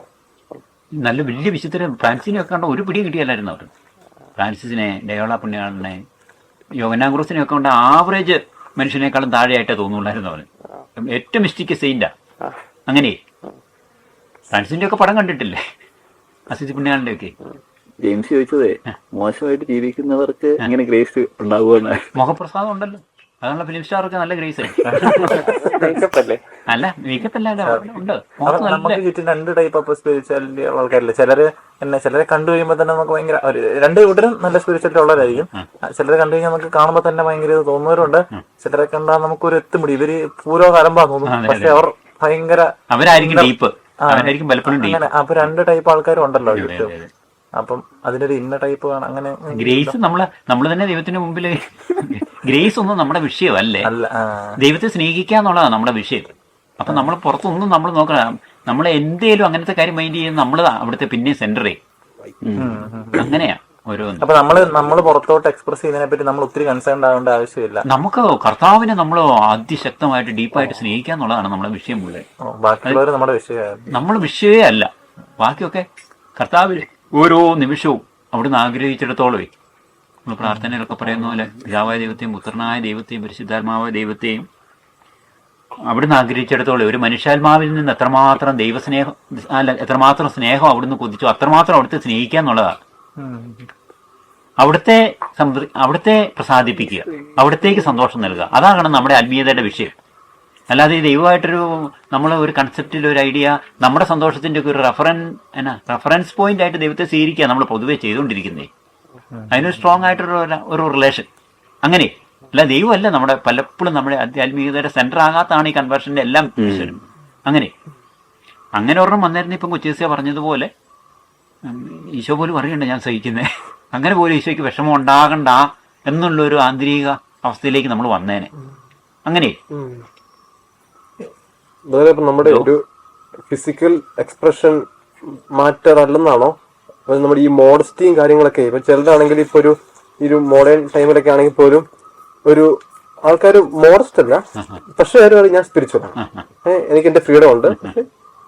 അപ്പം അത് രണ്ടും അങ്ങോട്ടൊരു കോൺട്രാഡിക്റ്റ് തന്നെ വന്നോളൂ. അല്ലാതെ നമ്മൾ ഇതൊന്നും ചെയ്യേണ്ടതല്ല. ഇപ്പം നമ്മൾ വചനത്തിൽ പറഞ്ഞിരിക്കുന്ന ചുമ്മാ നമ്മൾ ആത്മീയ ജീവിതം എന്ന് പറഞ്ഞുകൊണ്ട് ദൈവം പറഞ്ഞിട്ടുണ്ട് നിന്റെ ഇരിപ്പും കിടപ്പും എല്ലാം നോക്കുന്നു. അപ്പം നമുക്ക് ചുമ്മാ ഒരു ഇരിപ്പിരുന്നിട്ട് ഞാൻ ദൈവിക മനുഷ്യന്ന് പറഞ്ഞിട്ട് കാര്യമില്ല. ദൈവിക മനുഷ്യൻ ഇപ്പോൾ ഒരു പെങ്കൊച്ച് കന്യകയാണെങ്കിൽ ഷിവിൽ ഒരു വെർജിനിറ്റിയുടെ ഒരു ഇതുണ്ട്. ഓക്കെ, അവിടെ നടപ്പ്, അവിടെ കാല് കള്ളടുപ്പിച്ച് വെച്ചാൽ ഇരിക്കത്തുള്ളൂ. അങ്ങനെ അല്ലാതെ പറ്റത്തില്ല അവർക്ക്. അതിന്റെ തന്നെ ഇറ്റ്സ് ഓഫ് അക്സ എന്നൊക്കെ പറയുന്ന പോലത്തെ പറഞ്ഞോ. ഉം. ഇനിയിപ്പോ നമ്മൾ അതില്ലാതെ ഭയങ്കരമായ കാര്യമൊക്കെ അടുപ്പിച്ച് വെച്ച്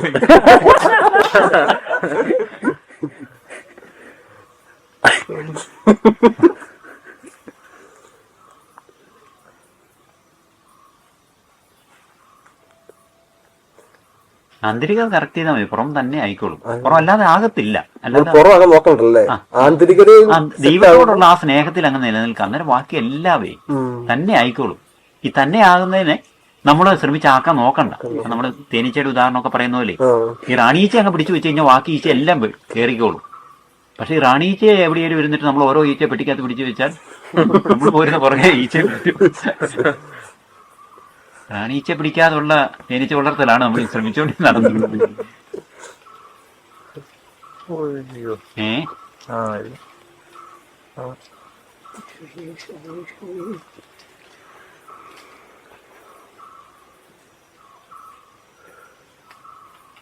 ഈ കഴിഞ്ഞ ദിവസങ്ങളിലൊക്കെ ന്യൂ ഇയറിന്റെ സമയത്തൊക്കെ കുറെ പേര് ന്യൂ ഇയർ റെസൊല്യൂഷൻ എടുക്കുന്നവരൊക്കെ പറയുമല്ലോ. അപ്പൊ കുറെ പേര് ഇങ്ങനെ ഇരിക്കുന്നതൊക്കെ കണ്ടേ സോഷ്യൽ മീഡിയയിലൊക്കെ. ന്യൂ ഇയർ എന്ന് പറഞ്ഞാൽ വേറെ ഇപ്പം 31 തീയതി കഴിഞ്ഞ് 1 തീയതി പുതിയൊരു ദിവസം വരുന്നുള്ള പതിവ്. 30 തീയതി കഴിഞ്ഞ് 31 തീയതി വരുന്നാല് 31 കഴിഞ്ഞ് 1 വരുന്നു എന്നോട്ടിട്ടേ ഉള്ളൂ. പഴയ ആ ഒരു ഇതിൽ പോയാൽ മതി. അല്ല പുതിയ തീരുമാനം എടുത്തോണ്ട് വലിയ അർത്ഥമൊന്നുമില്ല. ഞാൻ ചിലപ്പോൾ കുറച്ച് ദിവസം കഴിയുമ്പോൾ ഇത് തീരുമാനമൊക്കെ തീർന്നു പോകും. അങ്ങനെ നമ്മളങ്ങനെ വിചാരിക്കുന്നു. നമുക്ക് ഇപ്പം ന്യൂ ഇയർ എന്നല്ല, ഏത് ദിവസം വേണേലും നമുക്ക് പുതിയൊരു തീരുമാനം. കൺവേർഷന്റെ ഇന്ന് നീ ദൈവത്തിന്റെ സ്വരം കേട്ടാൽ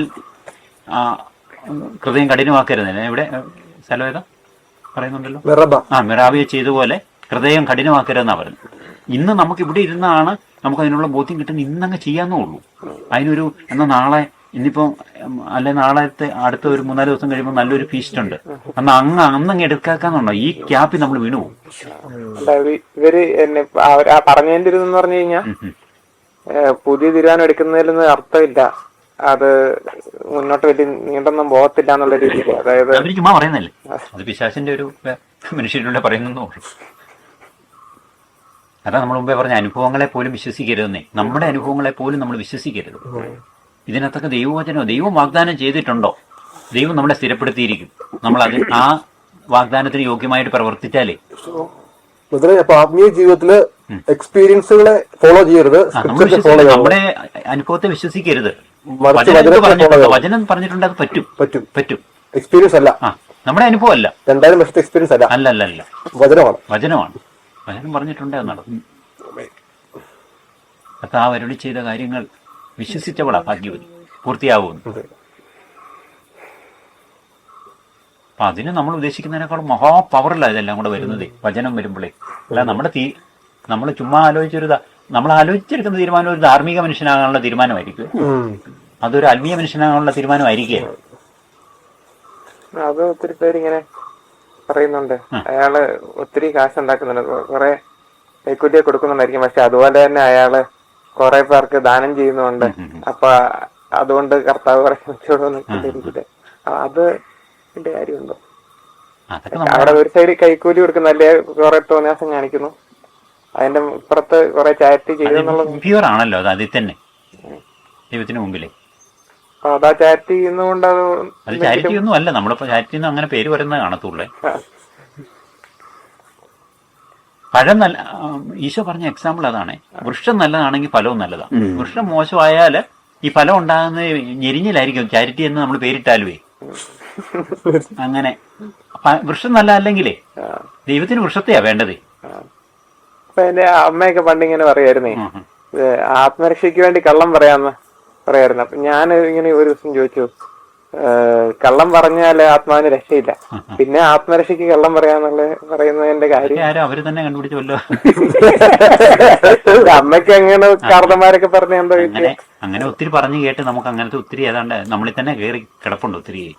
അതാ ഈ മാനസാന്തരപ്പെട്ട് സുവിശേഷത്തിൽ വിശ്വസിക്കുക എന്ന് പറയുന്നതിന്റെ അർത്ഥം തന്നെ അതാണ്. ഈ അത് നമ്മൾ നോക്കുമ്പോൾ ഒരു കുഞ്ഞൊരു സെന്റൻസ് പോലെ നോക്കത്തുള്ളൂ. നമ്മൾ മാനസാന്തരത്തിന് മാത്രം ഊന്നൽ കൊടുക്കുന്നുള്ളൂ. സുവിശേഷത്തിൽ നിന്ന് വിശ്വസിക്കുക എന്ന് പറഞ്ഞാല് പിന്നെ ഈശോ പറഞ്ഞത് വിശ്വസിച്ചോണോന്ന്. ഈശോ എന്ത് പറഞ്ഞോ അത് മാത്രമേ ഉള്ളൂ.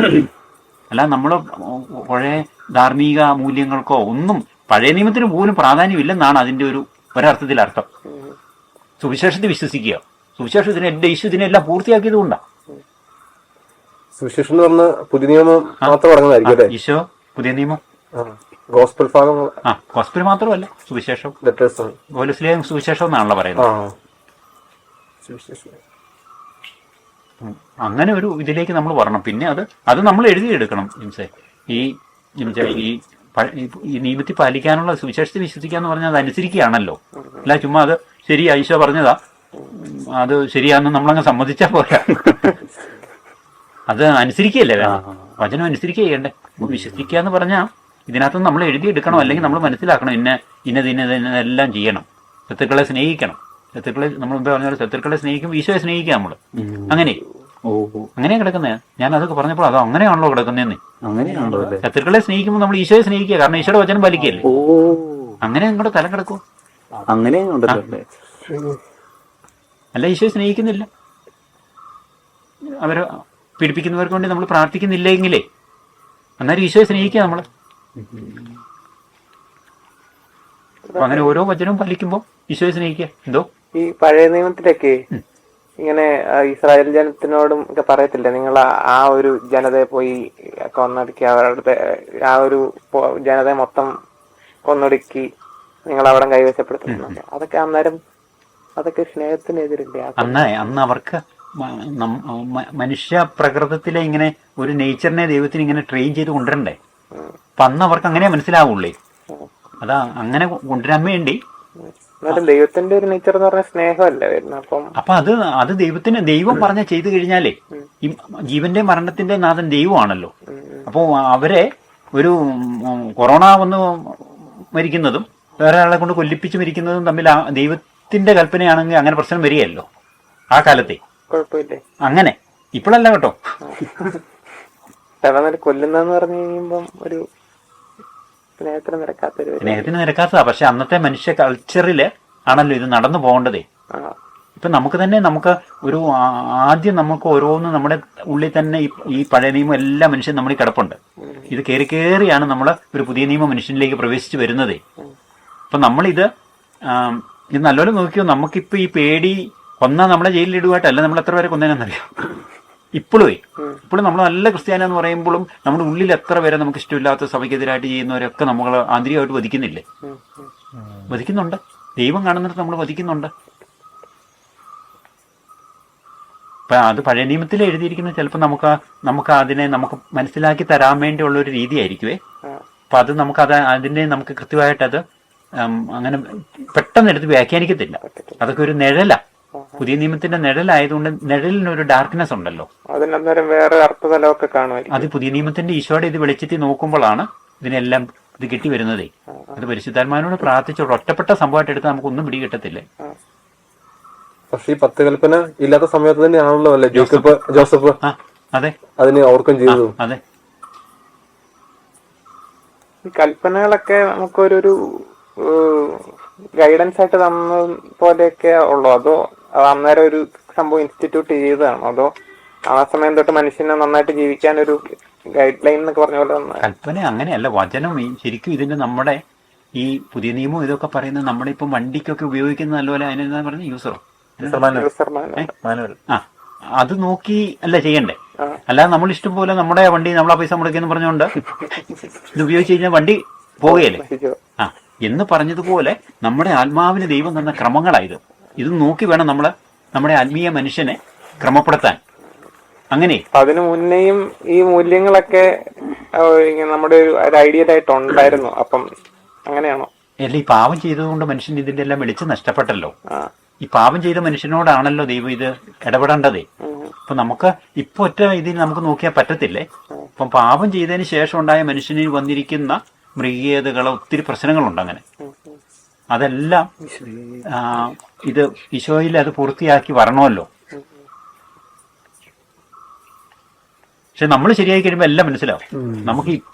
നമുക്ക് ബുദ്ധിക്ക് ഈ പാപം മൂലം നമ്മുടെ ബുദ്ധി ഡാർക്ക് ആയതുകൊണ്ട് ഇപ്പൊ നമ്മൾ ചിന്തിക്കുന്ന എല്ലാം മഹാ ഡാർക്ക്നെസ്സിലായിരിക്കും ചിന്തിക്കുന്നേ. ഇപ്പം ചോദിക്കുന്ന ഒക്കെ നല്ലതാണെന്ന് നമുക്ക് തോന്നും, പക്ഷേ നമ്മൾ മഹാ ഡാർക്ക്നെസ്സിലായിരിക്കും. അതുകൊണ്ട് ഈ വചനമൊക്കെ എടുക്കുമ്പോൾ നമുക്ക് ഈ ഭാരം വരുന്നതേ ഓരോന്നും. അതങ്ങ് ജീവിച്ചു കഴിയുമ്പോൾ പുതിയ നിയമത്തിലെ ഗോസ്പൽ അങ്ങ് നമ്മൾ മാനസാന്തരപ്പെട്ട് അത് ജീവിച്ച് കഴിയുമ്പോഴത്തേനും ഇതിനെല്ലാം നമുക്ക് തന്നെ ഉത്തരം തന്നെ തെളിഞ്ഞു വന്നോളൂ. ഉത്തരവല്ല നമുക്ക് കിട്ടണ്ടേ, നമ്മളായിത്തീരുവാണല്ലോ വേണ്ടേ. ഇതിനൊന്നും വാസ്തവം പറഞ്ഞാൽ നമുക്ക് ഈ വചനത്തിൽ നിന്ന് നമുക്ക് കിട്ടേണ്ടത് കുറെ ജ്ഞാനങ്ങളല്ല കിട്ടേണ്ടത്, ശരിക്കുമുള്ള ഒരു പ്രാക്ടിക്കൽ ഇതാ. അത് പുതിയ നിയമത്തിൽ അത് ഈശോ ഭയങ്കരമായിട്ട് തിരുത്തിയിട്ടുണ്ട്.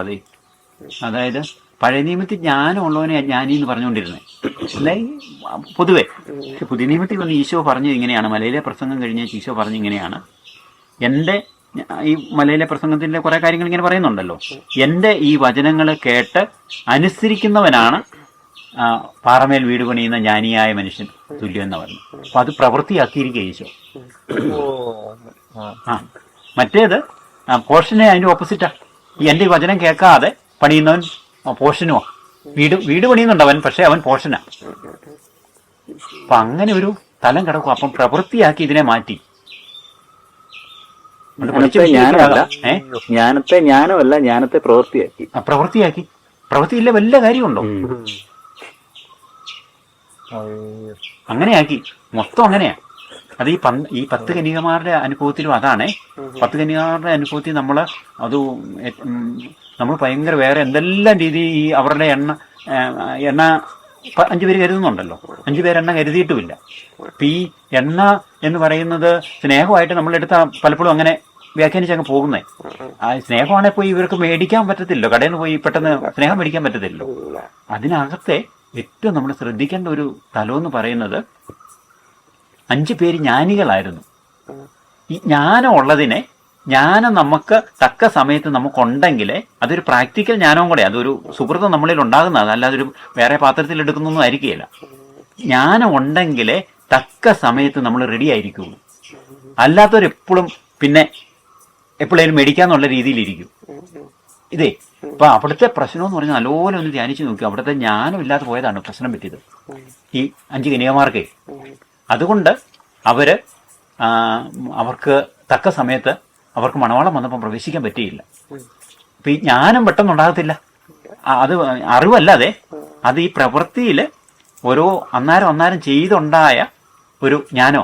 ഈ ഇതുമായിട്ട് കൂട്ടി വായിക്കണം. നമ്മുടെ മുമ്പേ പറഞ്ഞ പോഷനായ മനുഷ്യനും ജ്ഞാനിയായ മനുഷ്യനും പറയുന്നില്ല ഈശോ. അത് പ്രവർത്തിക്കുമ്പോഴാ അങ്ങനെ. അല്ലാത്തവർക്ക് അങ്ങനെ പറ്റുന്നേ. അല്ലാത്തവരുടെ അവസ്ഥ എന്ന് പറയുന്നത് ഇങ്ങനെയാ.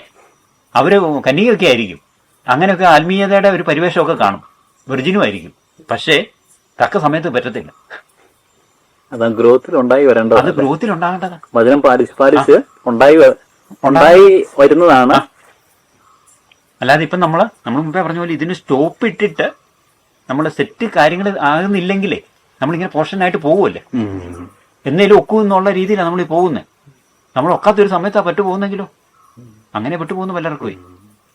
അപ്പൊ അതൊരു വിട്ടുതരോ, മഹാവിട്ടുതരോ. എന്തായാലും ശരിയാകാമെന്നുള്ള രീതിയിലുള്ള പോക്കേ. അന്നേരം കറക്റ്റ് സമയത്ത് നമ്മൾ കാര്യം എല്ലാം ഒരുങ്ങി എല്ലാ രീതിയിലും മറ്റവരെ പോലെയാ. പക്ഷെ പ്രശ്നം ഈ ജ്ഞാനമില്ലെന്നുള്ളത് കൊണ്ട് ഇവരെണ്ണയും കരുതിയില്ല. അത് പ്രവൃത്തിയുടെ ജ്ഞാനമാകട്ടോ. ഈശോയുടെ പുതിയ നിയമത്തിലെ ജ്ഞാനത്തെ നമ്മൾ ഗ്രഹിച്ചാലേ നമുക്കത് കിട്ടത്തുള്ളൂ. വചനം പാലിച്ച് ശരിക്കും ഒരു ഈശോയുടെ സത്തയിലായ മനുഷ്യരാവരെ മറ്റവരെ നമ്മളിവിടെ സത്യപരമായിട്ട് ഈശോ പറഞ്ഞാന്ന് ഓർക്കണം. ഉപമ ഇത് 5 പെണ്ണുങ്ങളുടെ വേറെ 5 പെണ്ണുങ്ങളുടെ കാര്യമല്ല ഇത്. ഇത് നിത്യജീവൻ പ്രാപിക്കുന്നതിൽ ഈശോയോട് ഒന്ന് ഐക്യപ്പെടുന്നതിന്റെ വലിയ രക്ഷാകര രഹസ്യമാണ് ഇതിനകത്ത് പറഞ്ഞിരിക്കുന്നത്. അപ്പൊ അല്ലാതെ നമ്മൾ ധ്യാനിച്ചുകൊണ്ടിരുന്നാൽ നമ്മൾ അവരെ വിട്ട്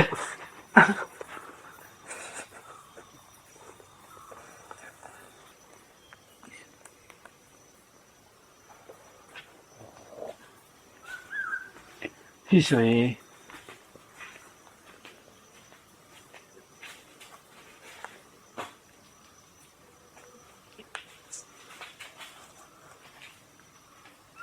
ഈശോയുടെ മൗന്തീസയുടെ ദിവസം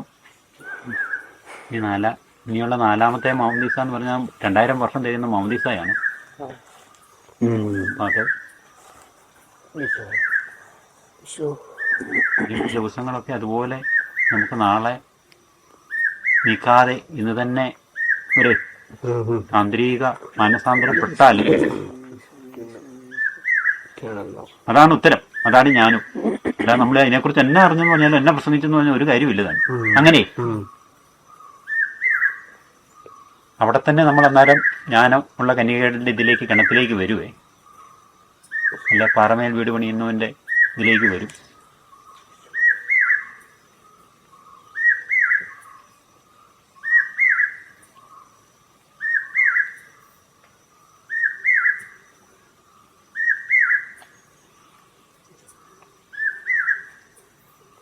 ലോകത്തെ ഒന്നും നോക്കരുത്, നമ്മളെ വിശുദ്ധരായവരെ മാത്രം നമ്മൾ നോക്കിയാൽ മതി. അല്ല പിന്നെ നമ്മുടെ ആത്മാവിലെ അനുഭവം തന്നെ അതാണല്ലോ, ദൈവം നോക്കിക്കോളുമല്ലോ. അതുകൊണ്ട് നമ്മൾ ചുറ്റുവട്ടം നോക്കാതെ സമർപ്പണത്തിലാണ് കാര്യം ഇരിക്കുന്നത്. പണ്ടത്തെ പോലെ പോകുന്നുള്ള അയവൊന്നും ഉള്ളിലിടേണ്ട കാര്യമില്ല. ഓരോ സെക്കൻഡ് നമ്മൾ ഇതിലൂടെ ജീവിക്കാൻ പറയുന്നുള്ളല്ലോ, ഓരോ സെക്കൻഡ് നമ്മൾ ജീവിക്കുന്നുള്ളൂ. അല്ലാതെ നിത്യത ഇപ്പം നമ്മൾ ഇനിയുള്ള വർഷങ്ങൾ മുഴുവൻ ജീവിക്കാനായിട്ടൊക്കെ നമ്മൾ പ്ലാൻ ചെയ്ത് ഇതെങ്ങനെ ഇത്രയും കാലം പോകും ഒന്നും പ്രശ്നമാക്കണ്ട. കൊറോണ വകഭേദം വന്നോളൂ. ഓരോ സെക്കൻഡേ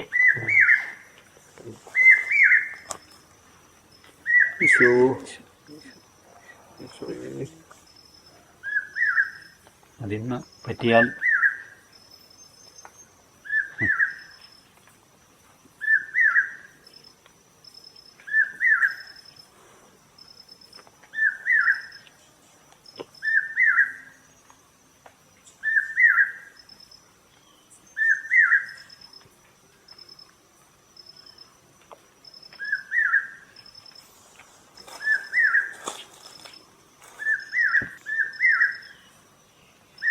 നമ്മുടെ ഏതാനും കാര്യങ്ങൾ ഉപേക്ഷിച്ചാൽ നമുക്ക് കിട്ടുന്ന ദൈവത്തെ അല്ലേ.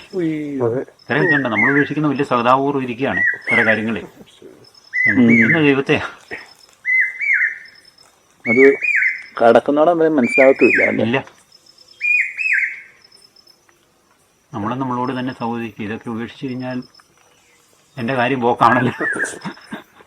നമ്മൾ നമ്മുടെ പ്രവർത്തികളെ ഇങ്ങനെ അനലൈസ് ചെയ്ത് നമ്മൾ ഈ പരീക്ഷാപേപ്പർ തിരുത്തുന്ന പോലെ തെറ്റുകുറ്റങ്ങൾ കണ്ട് തിരുത്തിയാണോ മാറേണ്ടത്, അതോ അത് ഓട്ടോമാറ്റിക് ആയിട്ട് അത് മാറി വരേണ്ടതാണ്? അതായത് ഈശോയോടുള്ള നല്ലൊരു സ്നേഹത്തിലേക്ക് വന്നു കഴിഞ്ഞാലേ ഈ പാവം, നമ്മൾ മുമ്പേ പറഞ്ഞ പോലെ ഈ പാവത്തിന് ഇങ്ങനെ അയവിട്ട ഒരു മെല്ലപ്പോക്ക് നയത്തിലൊക്കെ ആണല്ലോ നമ്മളറിയാമല്ലോ നമ്മുടെ ഉള്ളിലെ അവസ്ഥകൾ. ഈ തീരുമാനം എടുത്ത് ദൈവസ്നേഹത്തെ പ്രതി ഈശോയോടുള്ള സ്നേഹത്തെ നമുക്ക് ഇനി പുതിയതൊന്നും പറഞ്ഞറിയേണ്ട കാര്യമില്ലല്ലോ. അപ്പൊ ആ ഈശോയോടുള്ള സ്നേഹത്തെ പ്രതി തീരുമാനം എടുത്ത് കഴിയുമ്പോൾ പിന്നെ തന്നെ വന്നോളൂ ഇതെല്ലാം. അത് നമ്മളെ ഈ നമ്മൾ മുമ്പേ പറഞ്ഞ പോലെ ഓരോ ഈച്ച പിടിച്ചോണ്ടിരിക്കുന്ന ആ ഈശോയോടുള്ള സ്നേഹം മാത്രമേ, ഈ പാപത്തിന്റെ മുമ്പിലുള്ള പ്രശ്നം എന്ന് പറയുന്നത് ദൈവത്തോടുള്ള സ്നേഹമായിരുന്നു. ആ സ്നേഹം പിന്നെ അത് കാറ്റീസൊക്കെ പറയുന്നുണ്ട്, പാപം ചെയ്തു കഴിഞ്ഞപ്പം പിന്നെ ആ ദൈവത്തോടും മനുഷ്യരോടും പ്രപഞ്ചത്തോടും ഉള്ള സ്നേഹം ബ്രേക്ക് ചെയ്തു. കൃപയിലല്ലാതെ ആ സ്നേഹത്തെ പുനഃസ്ഥാപിക്കാൻ പറ്റത്തില്ല. അങ്ങനെയാ പറയുന്നത്. പാപം ചെയ്ത് കഴിഞ്ഞപ്പോഴത്തേനും മനുഷ്യൻ ആ സ്നേഹിച്ച് ഒന്നായിരിക്കാനുള്ള ഐക്യത്തിൽ നിന്ന് മനുഷ്യൻ പോയി. ദൈവത്തോടും സഹോദരങ്ങളോടും പ്രപഞ്ചത്തോടും നമ്മളോടും തന്നെ ഉള്ള ആ 4 എണ്ണവും ഇത് ചെയ്തു, നമുക്ക് നഷ്ടപ്പെട്ടു. സ്നേഹത്തില് അത് പാവം ഉപേക്ഷിച്ച്, പാവമാണ് അതിന്റെ ഒരു ബേസിക് ഇതെന്ന് പറയുന്നത്, കാരണം എന്ന് പറയുന്നത്. ഇപ്പം പാവം ഉപേക്ഷിച്ച് തിരിച്ച് സ്നേഹത്തിലേക്കാണ് വരുന്നത്, അല്ല പാവം ഉപേക്ഷിച്ച് നമ്മുടെ പാവം ഇല്ലാത്തൊരവസ്ഥയിലേക്കല്ല വരുന്നത്. അതാ നമുക്ക് എപ്പോഴും പ്രശ്നം പറ്റുന്നത്. അത് നമ്മളൊരു ശൂന്യതയിലേക്ക് വരുന്ന പോലെ അല്ലേ. അവിടെ മറ്റേ പുള്ളി 7 പേരെ കൂടെ കൂട്ടിക്കൊണ്ട് തിരിച്ചു വരും. അങ്ങനെയുണ്ട്. പോകേണ്ടത് സ്നേഹത്തിലേക്കും ദൈവത്തിലേക്കും പോകേണ്ടത്. അവിടെ ശൂന്യത ഉണ്ടാവില്ല, അവിടെ ശൂന്യതയില്ല, വരത്തില്ല. നമ്മൾ അങ്ങനെയൊക്കെയാ സങ്കല്പിക്കുന്നേ. അപ്പൊ അവിടെ നമുക്ക് പിന്നെ ഈ പുണ്യങ്ങൾ പരിശീലിക്കാനായിട്ട് നമുക്ക് മനഃപൂർവ്വ ശ്രമങ്ങളല്ല പിന്നെ നടക്കുന്നത്, ദൈവത്തെ സ്നേഹിക്കാനുള്ള ശ്രമമാണ് പിന്നെ നടക്കുന്നത്. അങ്ങനെ ഓട്ടോമാറ്റിക്കലി നമ്മളെ ദൈവം സ്നേഹിക്കാം, അതിനോട് തിരിച്ച് ഭയങ്കര ഇതല്ലേ, സ്നേഹത്തിന്റെ സെലിബ്രേഷൻ നടക്കുമല്ലേ. പിന്നെ നമ്മളിങ്ങനെ ഇതിലേക്ക് നോക്കേണ്ട കാര്യമില്ലല്ലോ. അങ്ങനെ അന്നേരം ഫ്രാൻസിസ് പിന്നെ കരയാനൊക്കെ തുടങ്ങി സ്നേഹിക്കപ്പെടില്ലെന്നൊക്കെ പറഞ്ഞുകൊണ്ട് മനസ്സിലാകുന്നത്. അന്നേരം പിന്നെ നമ്മുടെ മുമ്പിൽ ദൈവത്തെ സ്നേഹിക്കുന്നതിനെ കുറിച്ചുള്ള ഓർമ്മകളാണ്. എങ്ങനെ ഈ പാവങ്ങളെ ചെയ്യാതിരിക്കാം അതൊന്നും പിന്നെ നമുക്ക് വരത്തില്ലത്. നമുക്ക് അങ്ങനെ അത് നമ്മുടെ പ്രശ്നമല്ല. ഇപ്പോഴാണ് നമുക്ക് ആ പ്രശ്നം കിടക്കുന്നത്. അത് നമ്മൾ ഈ അവസ്ഥയിലായിട്ടാണ് ഈ പ്രശ്നം കിടക്കുന്നേ. എങ്ങനെ ഈശോയെ സ്നേഹിക്കാൻ ആ സ്നേഹത്തിൽ ഒരു ധ്യാനം മാത്രം മതി ഇപ്പോഴും അല്ലേ? പിന്നെ ആ സ്നേഹമാ, ആ സ്നേഹത്തിലാ നമ്മൾ. അബൈഡ് ഇൻ മീ എന്നല്ലേ പറഞ്ഞിരിക്കുന്നത്. Avoid Boyd and abide in Christ. Yes.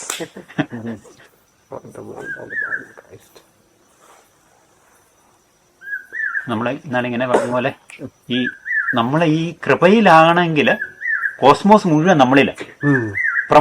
ഈ പ്രപഞ്ചങ്ങൾ മുഴുവനെ നമ്മളിലാണ്. കാരണം ഈശോയിലാണല്ലോ നമ്മൾ, ഈശോയിലാണല്ലോ ഇതെല്ലാം നിൽക്കുന്നത്. നമ്മൾ ഈ കൃപയിലല്ലെങ്കിൽ നമ്മളൊരു കെയോസിലുവാ. ഒരു അങ്ങനെ കെയോസിന്റെ അറിയാമല്ലോ വാക്ക്, ഇങ്ങനെ ഒരു ഡിസോർഡറില്ല, ശൂന്യതയില്ല. പിന്നെ നമ്മൾ അത് നമുക്ക് നല്ലപോലെ അറിയാം.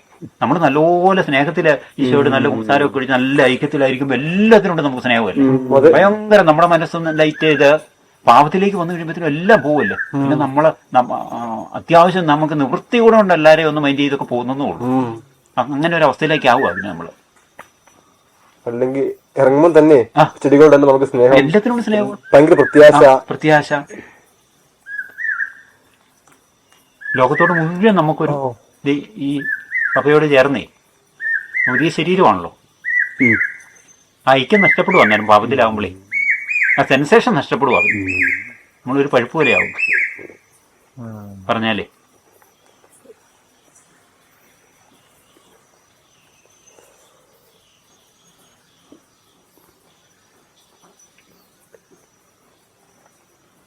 പിന്നെ ഈശോയിൽ ആ അതിഭാവത്തിലൂടെ നമുക്ക് നഷ്ടപ്പെട്ടത് ട്രസ്റ്റാന്ന് പറഞ്ഞത്, ശരണപ്പെടല്ലേ. അതുകൊണ്ടായിരിക്കും ഈ ഞാൻ ഇടയെല്ലാം ഓർക്കുമായിരുന്നു, ഈ ഫൗസ്റ്റീനയ്ക്ക് പ്രത്യക്ഷപ്പെട്ടപ്പോഴേ ഈശോ പറഞ്ഞ അതല്ല, Jesus I trust in you എന്നാ. അതിന്റെ ആ പാവത്തിന്റെ ഓപ്പോസിറ്റ് അത്. അന്നത്തെ പ്രതീക്ഷയെ നഷ്ടപ്പെട്ട കറ്റീസൊക്കെ അങ്ങനെ പറയുന്നു. എനിക്കും അങ്ങനെ ഫീൽ ചെയ്തായിരുന്നു. അത് ആദ്യത്തെ ആ ട്രസ്റ്റ് നഷ്ടപ്പെട്ടതേ. ഇപ്പൊ പിന്നെ നമ്മൾ അങ്ങനെ ഈശോയിലേക്ക് അങ്ങ് വരുമല്ലോ. ഈശോയിലാണ് നമ്മൾ. പിന്നെ കാറ്റീസൊക്കെ നല്ലപോലെ എടുത്ത് പഠിച്ചു കഴിയുമ്പോൾ ഇതിനെ നമ്മൾ ഈ ഉത്തരവും കൂടെ തേടി പഠിക്കണേ. അന്നേരം അതിനകത്ത് പറയുന്നുണ്ട്, ഈശോയിലായാൽ പിന്നെ നമുക്ക് വേണ്ടി ഈശോ ചെയ്ത, ഈശോയുടെ ശരീരത്തിലായാലേ നമുക്ക് വേണ്ടി ഈശോ ചെയ്തതിലെല്ലാം നമ്മൾ പിന്നെ പാർട്ടിസിപ്പേറ്റ് ചെയ്യുക. നമുക്ക് വേണ്ടി ഈശോ ഈ ഭൂമിയിലായിരുന്നപ്പം ചെയ്തില്ലേ, അതിന് മുഴുവൻ നമ്മൾ പാർട്ടിസിപ്പേറ്റ് ചെയ്യുക. അങ്ങോട്ട് കയറുക, നമ്മൾ നമ്മുടേതാവുക. പിന്നെ അത് അല്ല, നമ്മൾ പിന്നെ വേറെ സുഹൃത്തുക്കളൊന്നും കണ്ടെത്തി അങ്ങനെയല്ല വാസം പറഞ്ഞാലേ. ഈശോ നമുക്ക് വേണ്ടി, ഈശോയുടെ ശരീരത്തിൽ ചെയ്തത് ഈശോയുടെ ഭൗതിക ശരീരത്തിൽ ഇപ്പോൾ ഉണ്ട്. അത് നമ്മൾ അതിനകത്ത് ഒരു സജീവ മെമ്പർ ആകുമ്പോൾ നമ്മൾ അതിനകത്ത് പങ്കെടുക്കുക. അല്ല നമ്മൾ പ്രത്യേകിച്ച് എന്നാലേ മറ്റെന്തോ ചെയ്യുമല്ല. വേറെ നമ്മൾ ഭയങ്കര നമ്മളിപ്പം പറയുന്ന പോലെ വലിയൊരു സുഹൃത പരിശീലനം ഒന്നും അല്ല. പിന്നെ അത് കൊച്ചേസയൊക്കെ പോലെ പറയാൻ യു ആർ മൈ വെർച്യൂന്നേ, അങ്ങാണ് എന്റെ പുണ്യം എന്ന് പറഞ്ഞുകൊണ്ട് ഈശോയെ പറയുന്നുണ്ടേ. അല്ല നമ്മുടെ എന്തേരം പുണ്യം ചെയ്താലും ഒന്നും അല്ലല്ലോ, ഈശോ തന്നെ നമ്മുടെ പുണ്യമാവുന്നത്. അങ്ങയുടെ ഇഷ്ടമാണ് എൻ്റെ റെസ്റ്റിംഗ് പ്ലേസ് എന്ന് പറഞ്ഞ്, അങ്ങയുടെ ഇഷ്ടമാണ് എൻ്റെ വിശ്രമ സ്ഥലം. പിന്നെ അതൊക്കെ ആവും നമ്മള്. പ്രശ്നമില്ല പിന്നെ ഈ പറയുന്നേ.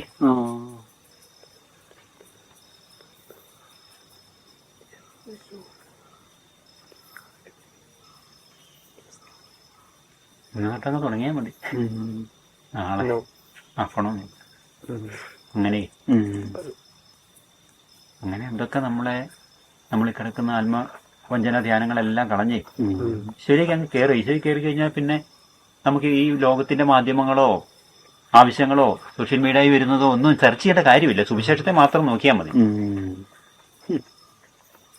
അല്ലാതെ ഞാൻ ഓർത്ത് നോക്കി എന്തേലും ധ്യാനങ്ങൾ കൂടി ഏതെല്ലാം കാര്യങ്ങൾ ഓർത്തിട്ടുണ്ടെന്ന് ഓർത്ത് നോക്കി, ഒന്നും തന്നെ ഇല്ലല്ലോ നമ്മുടെ ഉള്ളിൽ അല്ലേ. ഞാനും ഓർക്കും പലപ്പോഴും ഓരോ എന്തേലും ടോക്കുകൾ കേട്ടു, ഇതിനകത്തൊന്നും എന്നതാ പറയാനുള്ള ഒന്നുമില്ല പറഞ്ഞ. നേരത്തെ ഒരു മോട്ടിവേഷൻ അന്നേരം നമുക്ക് എന്തോ നമ്മുടെ കൗതുകത്തിനൊക്കെ വരെ അത് സാറ്റിസ്ഫാക്ഷൻ അല്ലേ. അങ്ങനെ ഒരെണ്ണം കിട്ടിയതേ ഉള്ളൂ. അല്ലാതെ ഈശോയായിട്ട് റെഫർ ചെയ്ത് ഈ പറയുന്ന കിട്ടലൊന്നും കിട്ടിയിട്ടില്ല നമുക്ക്. അങ്ങനെ ഒട്ടും വേണ്ടെന്നല്ല ഞാൻ പറയുന്നത്. പക്ഷെ ഈശോയിലേക്ക് വന്നാൽ പിന്നെ ഒട്ടും തന്നെ വേണ്ട, ഒന്നും വേണ്ട. ആത്മീയ ജ്ഞാനങ്ങൾ പോലും ഒത്തിരി സെർച്ച് ചെയ്യുന്നതാണ് യോഹന്നാനെ കുറിച്ചൊക്കെ പറയുന്നത്. കാരണം ഈശോയിൽ പിതാവ് എല്ലാം സംസാരിച്ചു.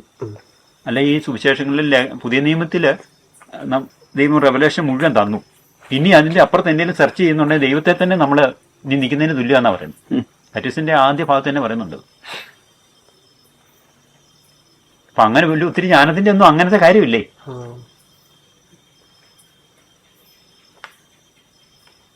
പല എന്തോ പല ആൾക്കാരാണെങ്കിലും പറയുന്നതാണ് ഈ ഒരു കാലഘട്ടത്ത് ഒരു മിഷൻ പ്രവർത്തനം ചെയ്യണം, നമുക്ക് ഇത്തിരി സ്പിരിച്വൽ ഗിഫ്റ്റ്സ് ഒക്കെ വേണം. അതില്ലെങ്കിൽ നമുക്കൊരു മിഷനിലോട്ട് അങ്ങനെയല്ല ഒരു പബ്ലിക് മിനിസ്ട്രിയിലോട്ട് ഇറങ്ങാൻ പറ്റുമായിരുന്നു. അപ്പം ആൾക്കാരെല്ലാം തന്നെ ഒരു ശുശ്രൂഷ ചെയ്യുമ്പോഴത്തേക്കും എന്തെങ്കിലും ഒരു സ്പിരിച്വൽ ഗിഫ്റ്റ് ഇല്ലാതെ അങ്ങനെ ഒരു ഫോക്കസിലാണ്. അവിടെ നിന്ന് ഈശോ അല്ലല്ലോ പ്രശ്നം. ഈശോ പ്രശ്നം ഇതായി കഴിയുമ്പോൾ ഈശോ ചെയ്യുമായിരിക്കും കുറെ ഇത് വചനങ്ങളെ സ്ഥിരീകരിച്ചെന്ന് പറയുന്നുണ്ടല്ലോ അപ്പോസ്തല പ്രവർത്തനത്തിലൊക്കെ. അത് ഈശോ ചെയ്യുന്നെങ്കിൽ ചെയ്യട്ടെന്ന് മാത്രമേ ഉള്ളൂ. മാതാവ് ഒരു അത്ഭുതയിലും പ്രവർത്തിച്ചു. മാതാവിനെ പോലെ ഈശോയെ അടുത്തറിഞ്ഞ ആരുമില്ലല്ലോ. അങ്ങനെ യോഹന്നാൻകുറിച്ച് അതൊക്കെ അവസാനം പറയുന്നത്. മഗ്ദലേനമറിയവും മഗ്ദലേനമറിയം ഇച്ചിരി എങ്ങാണ്ട് പ്രീച്ച് ചെയ്തു. പിന്നെ മഗ്ദലേനമറിയവും അവസാനത്തെ 10-22 വർഷങ്ങൾ ഏകാന്തതയിൽ പ്രാർത്ഥിച്ച് കണ്ടംപ്ലേഷനിലായിരുന്നു അവിടെ. അങ്ങനെ നമ്മൾ ചെയ്യുന്ന പ്രവർത്തികളെക്കാളൊക്കെ ഈശോയ്ക്ക് വേണ്ടത് നമ്മുടെ സ്നേഹമാണ്. അത് കൊതിച്ച ഈശോ വന്നത്. അത് നമുക്കൊരു പിടിയും കിട്ടുന്നില്ല. ഈശോയ്ക്കൊരു സ്നേഹ കൊതിയുണ്ട്. ബാക്കിയെല്ലാം ദൈവത്തിന് സർവശക്തനും സർവ്വപൂർണ്ണനാണെന്ന് പറഞ്ഞാലും ദൈവം സ്നേഹ കൊതിയനാണ്. അങ്ങനെ ഇപ്പം ദൈവത്തിന് കിട്ടേണ്ട സ്നേഹമായിരുന്നു. നമ്മളത് ഒരിക്കലും കൊടുക്കുന്നില്ല. നമ്മൾ വേറെ എല്ലാം കൊടുത്ത് ആരാധനയും ഒന്നും വേണ്ടെന്നല്ല കേട്ടോ, പക്ഷെ സ്നേഹം കിട്ടുന്നില്ല. ആ സ്നേഹം കർത്താവിന്റെ ഹൃദയത്തിൽ എല്ലാരും തിക്കുന്നൊക്കെ ഉണ്ട്, പക്ഷെ ആരും ദൈവത്തെ തൊടുന്നില്ല. അങ്ങനെ പത്രോസും ചോദിച്ചു, എല്ലാരും തിക്കുമല്ലേ ഇങ്ങനെ, ഇനി ആരാ തൊട്ടെന്ന് ചോദിക്കും.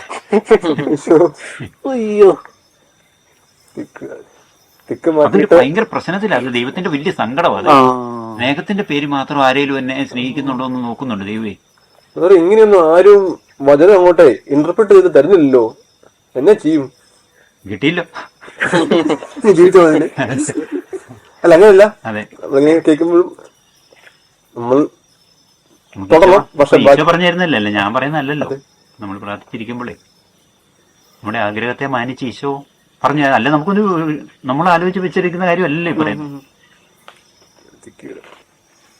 എന്തുകൊണ്ടോ ഇത്രയും കാലമായിട്ട് ഇത്രയും തിയോളജി കോളേജുകളും യൂണിവേഴ്സിറ്റികളും എല്ലാവരും അങ്ങനെ എല്ലാം ഉണ്ടായിട്ട് ഇങ്ങനെ ഒരു സ്നേഹത്തിന്റെ ഇതിലോട്ട് ഇനി മഹാജൂലിയൊക്കെ ആകുമ്പോഴത്തേക്കും വരുമായിരിക്കും. പക്ഷെ വരുമല്ലേ, വരും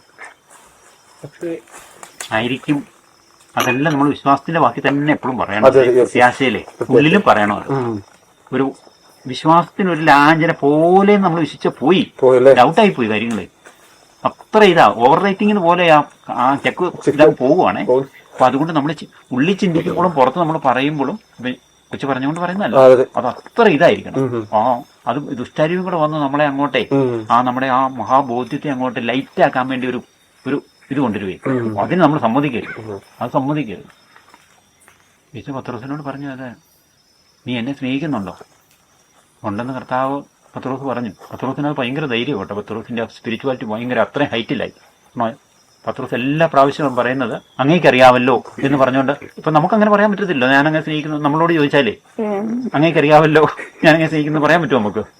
പത്രോസിന് അത് പറയാൻ പറ്റുമെന്ന് പറയുന്നത് നിസ്സാര കാര്യമൊന്നുമല്ല. നീ എന്നെ സ്നേഹിക്കുന്നെങ്കിൽ എന്റെ അജഗണത്തെ ഫീഡ് ചെയ്യാനാ പറഞ്ഞു. സ്നേഹമാണ് അവിടുത്തെ.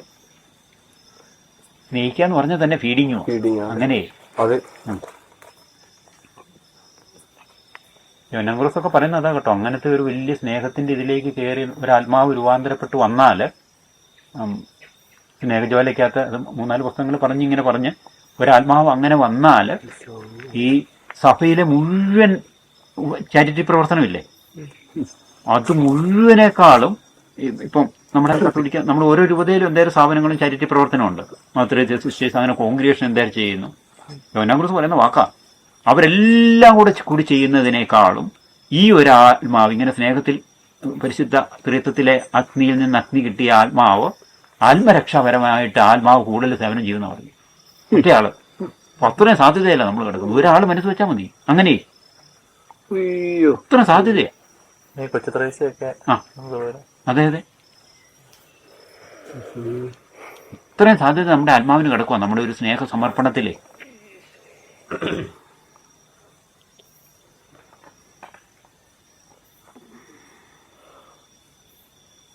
ദൈവം ഒരാളിനോട് കൂടിയ ഭൂരിപക്ഷമായി.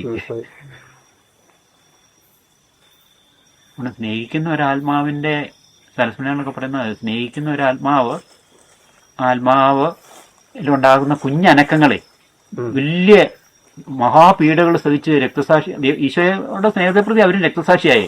പക്ഷെ അവരുടെ മഹാപീഡകളെക്കാളും വലുതാണ് ഇങ്ങനെ ഈശോയെ ഭയങ്കര ഗാഢമായിട്ട് സ്നേഹിക്കുന്ന ആത്മാക്കളുടെ ഹൃദയത്തിലെ കുഞ്ഞനക്കമെന്നാണ് പറയുന്നത്. മറ്റുള്ളവരുടെ രക്തസാക്ഷിത്വത്തെക്കാളും, മഹാപീഡകൾ സഹിച്ചുള്ള രക്തസാക്ഷിത്വത്തെക്കാളും ഇതാണ്. അതുകൊണ്ട് മാതാവിന്റെ ഒക്കെ ഹൃദയത്തിലെ കുഞ്ഞനക്കം ദൈവത്തെ ഭയങ്കര, അതിന്റെ ഫലങ്ങൾ അതുപോലെയാ ഉണ്ടാകുന്ന ലോകത്തില്.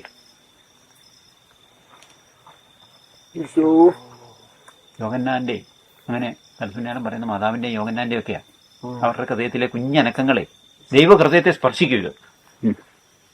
സ്പർശിച്ച് ദൈവമല്ലേ, എന്നാ വേണം ചെയ്യാൻ.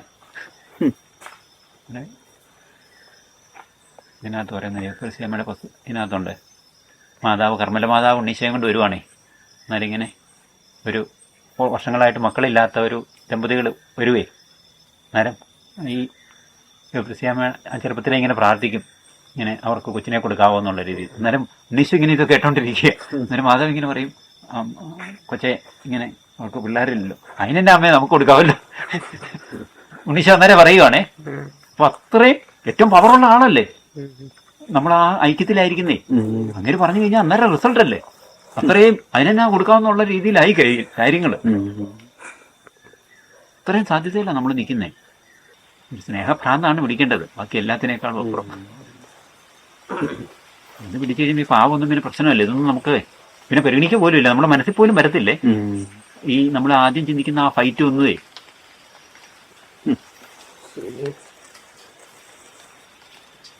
പിന്നെ സ്നേഹിക്കുന്നവനെ പ്രസാദിപ്പിക്കാനും സ്നേഹിച്ചുകൊണ്ടിരിക്കാനും അല്ലേ നമുക്ക് തോന്നത്തുള്ളൂ, വരാനുള്ള സമയമില്ല. ഹാസനോട് ഈശോ പറയുന്നുണ്ട്, നീ എന്നെ ഓർത്തോണ്ടിരുന്നു, നിന്നോട് പ്രാർത്ഥിക്കാൻ പറഞ്ഞവരെല്ലാം ഞാൻ ഓർത്തോളാം.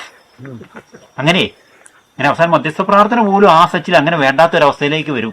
അങ്ങനെ നമ്മളോട് പറയുന്നവരെ നമ്മളങ്ങ് കേട്ട് പോയാൽ മതി. നമ്മൾ ഈശോയെ ഓർത്തോണ്ടിരുന്നാല് ഈശോ കേൾക്കുന്നുണ്ടല്ലോ, അല്ലാതെ അന്തരം വിതരനൊന്നും അല്ലല്ലോ. നമ്മുടെ ആ സ്നേഹത്തിലും വിശ്വാസത്തിലും ഈശോ അവർക്കും കൊടുത്തോളൂ. പോറായോ? എന്നാ പോ, ഇതിന് പറയേണ്ട കാര്യമില്ല. സെക്കൻഡ് ബൈ സെക്കൻഡ് ജീവിക്കാൻ നമുക്ക് അതിനെ സ്നേഹിച്ച്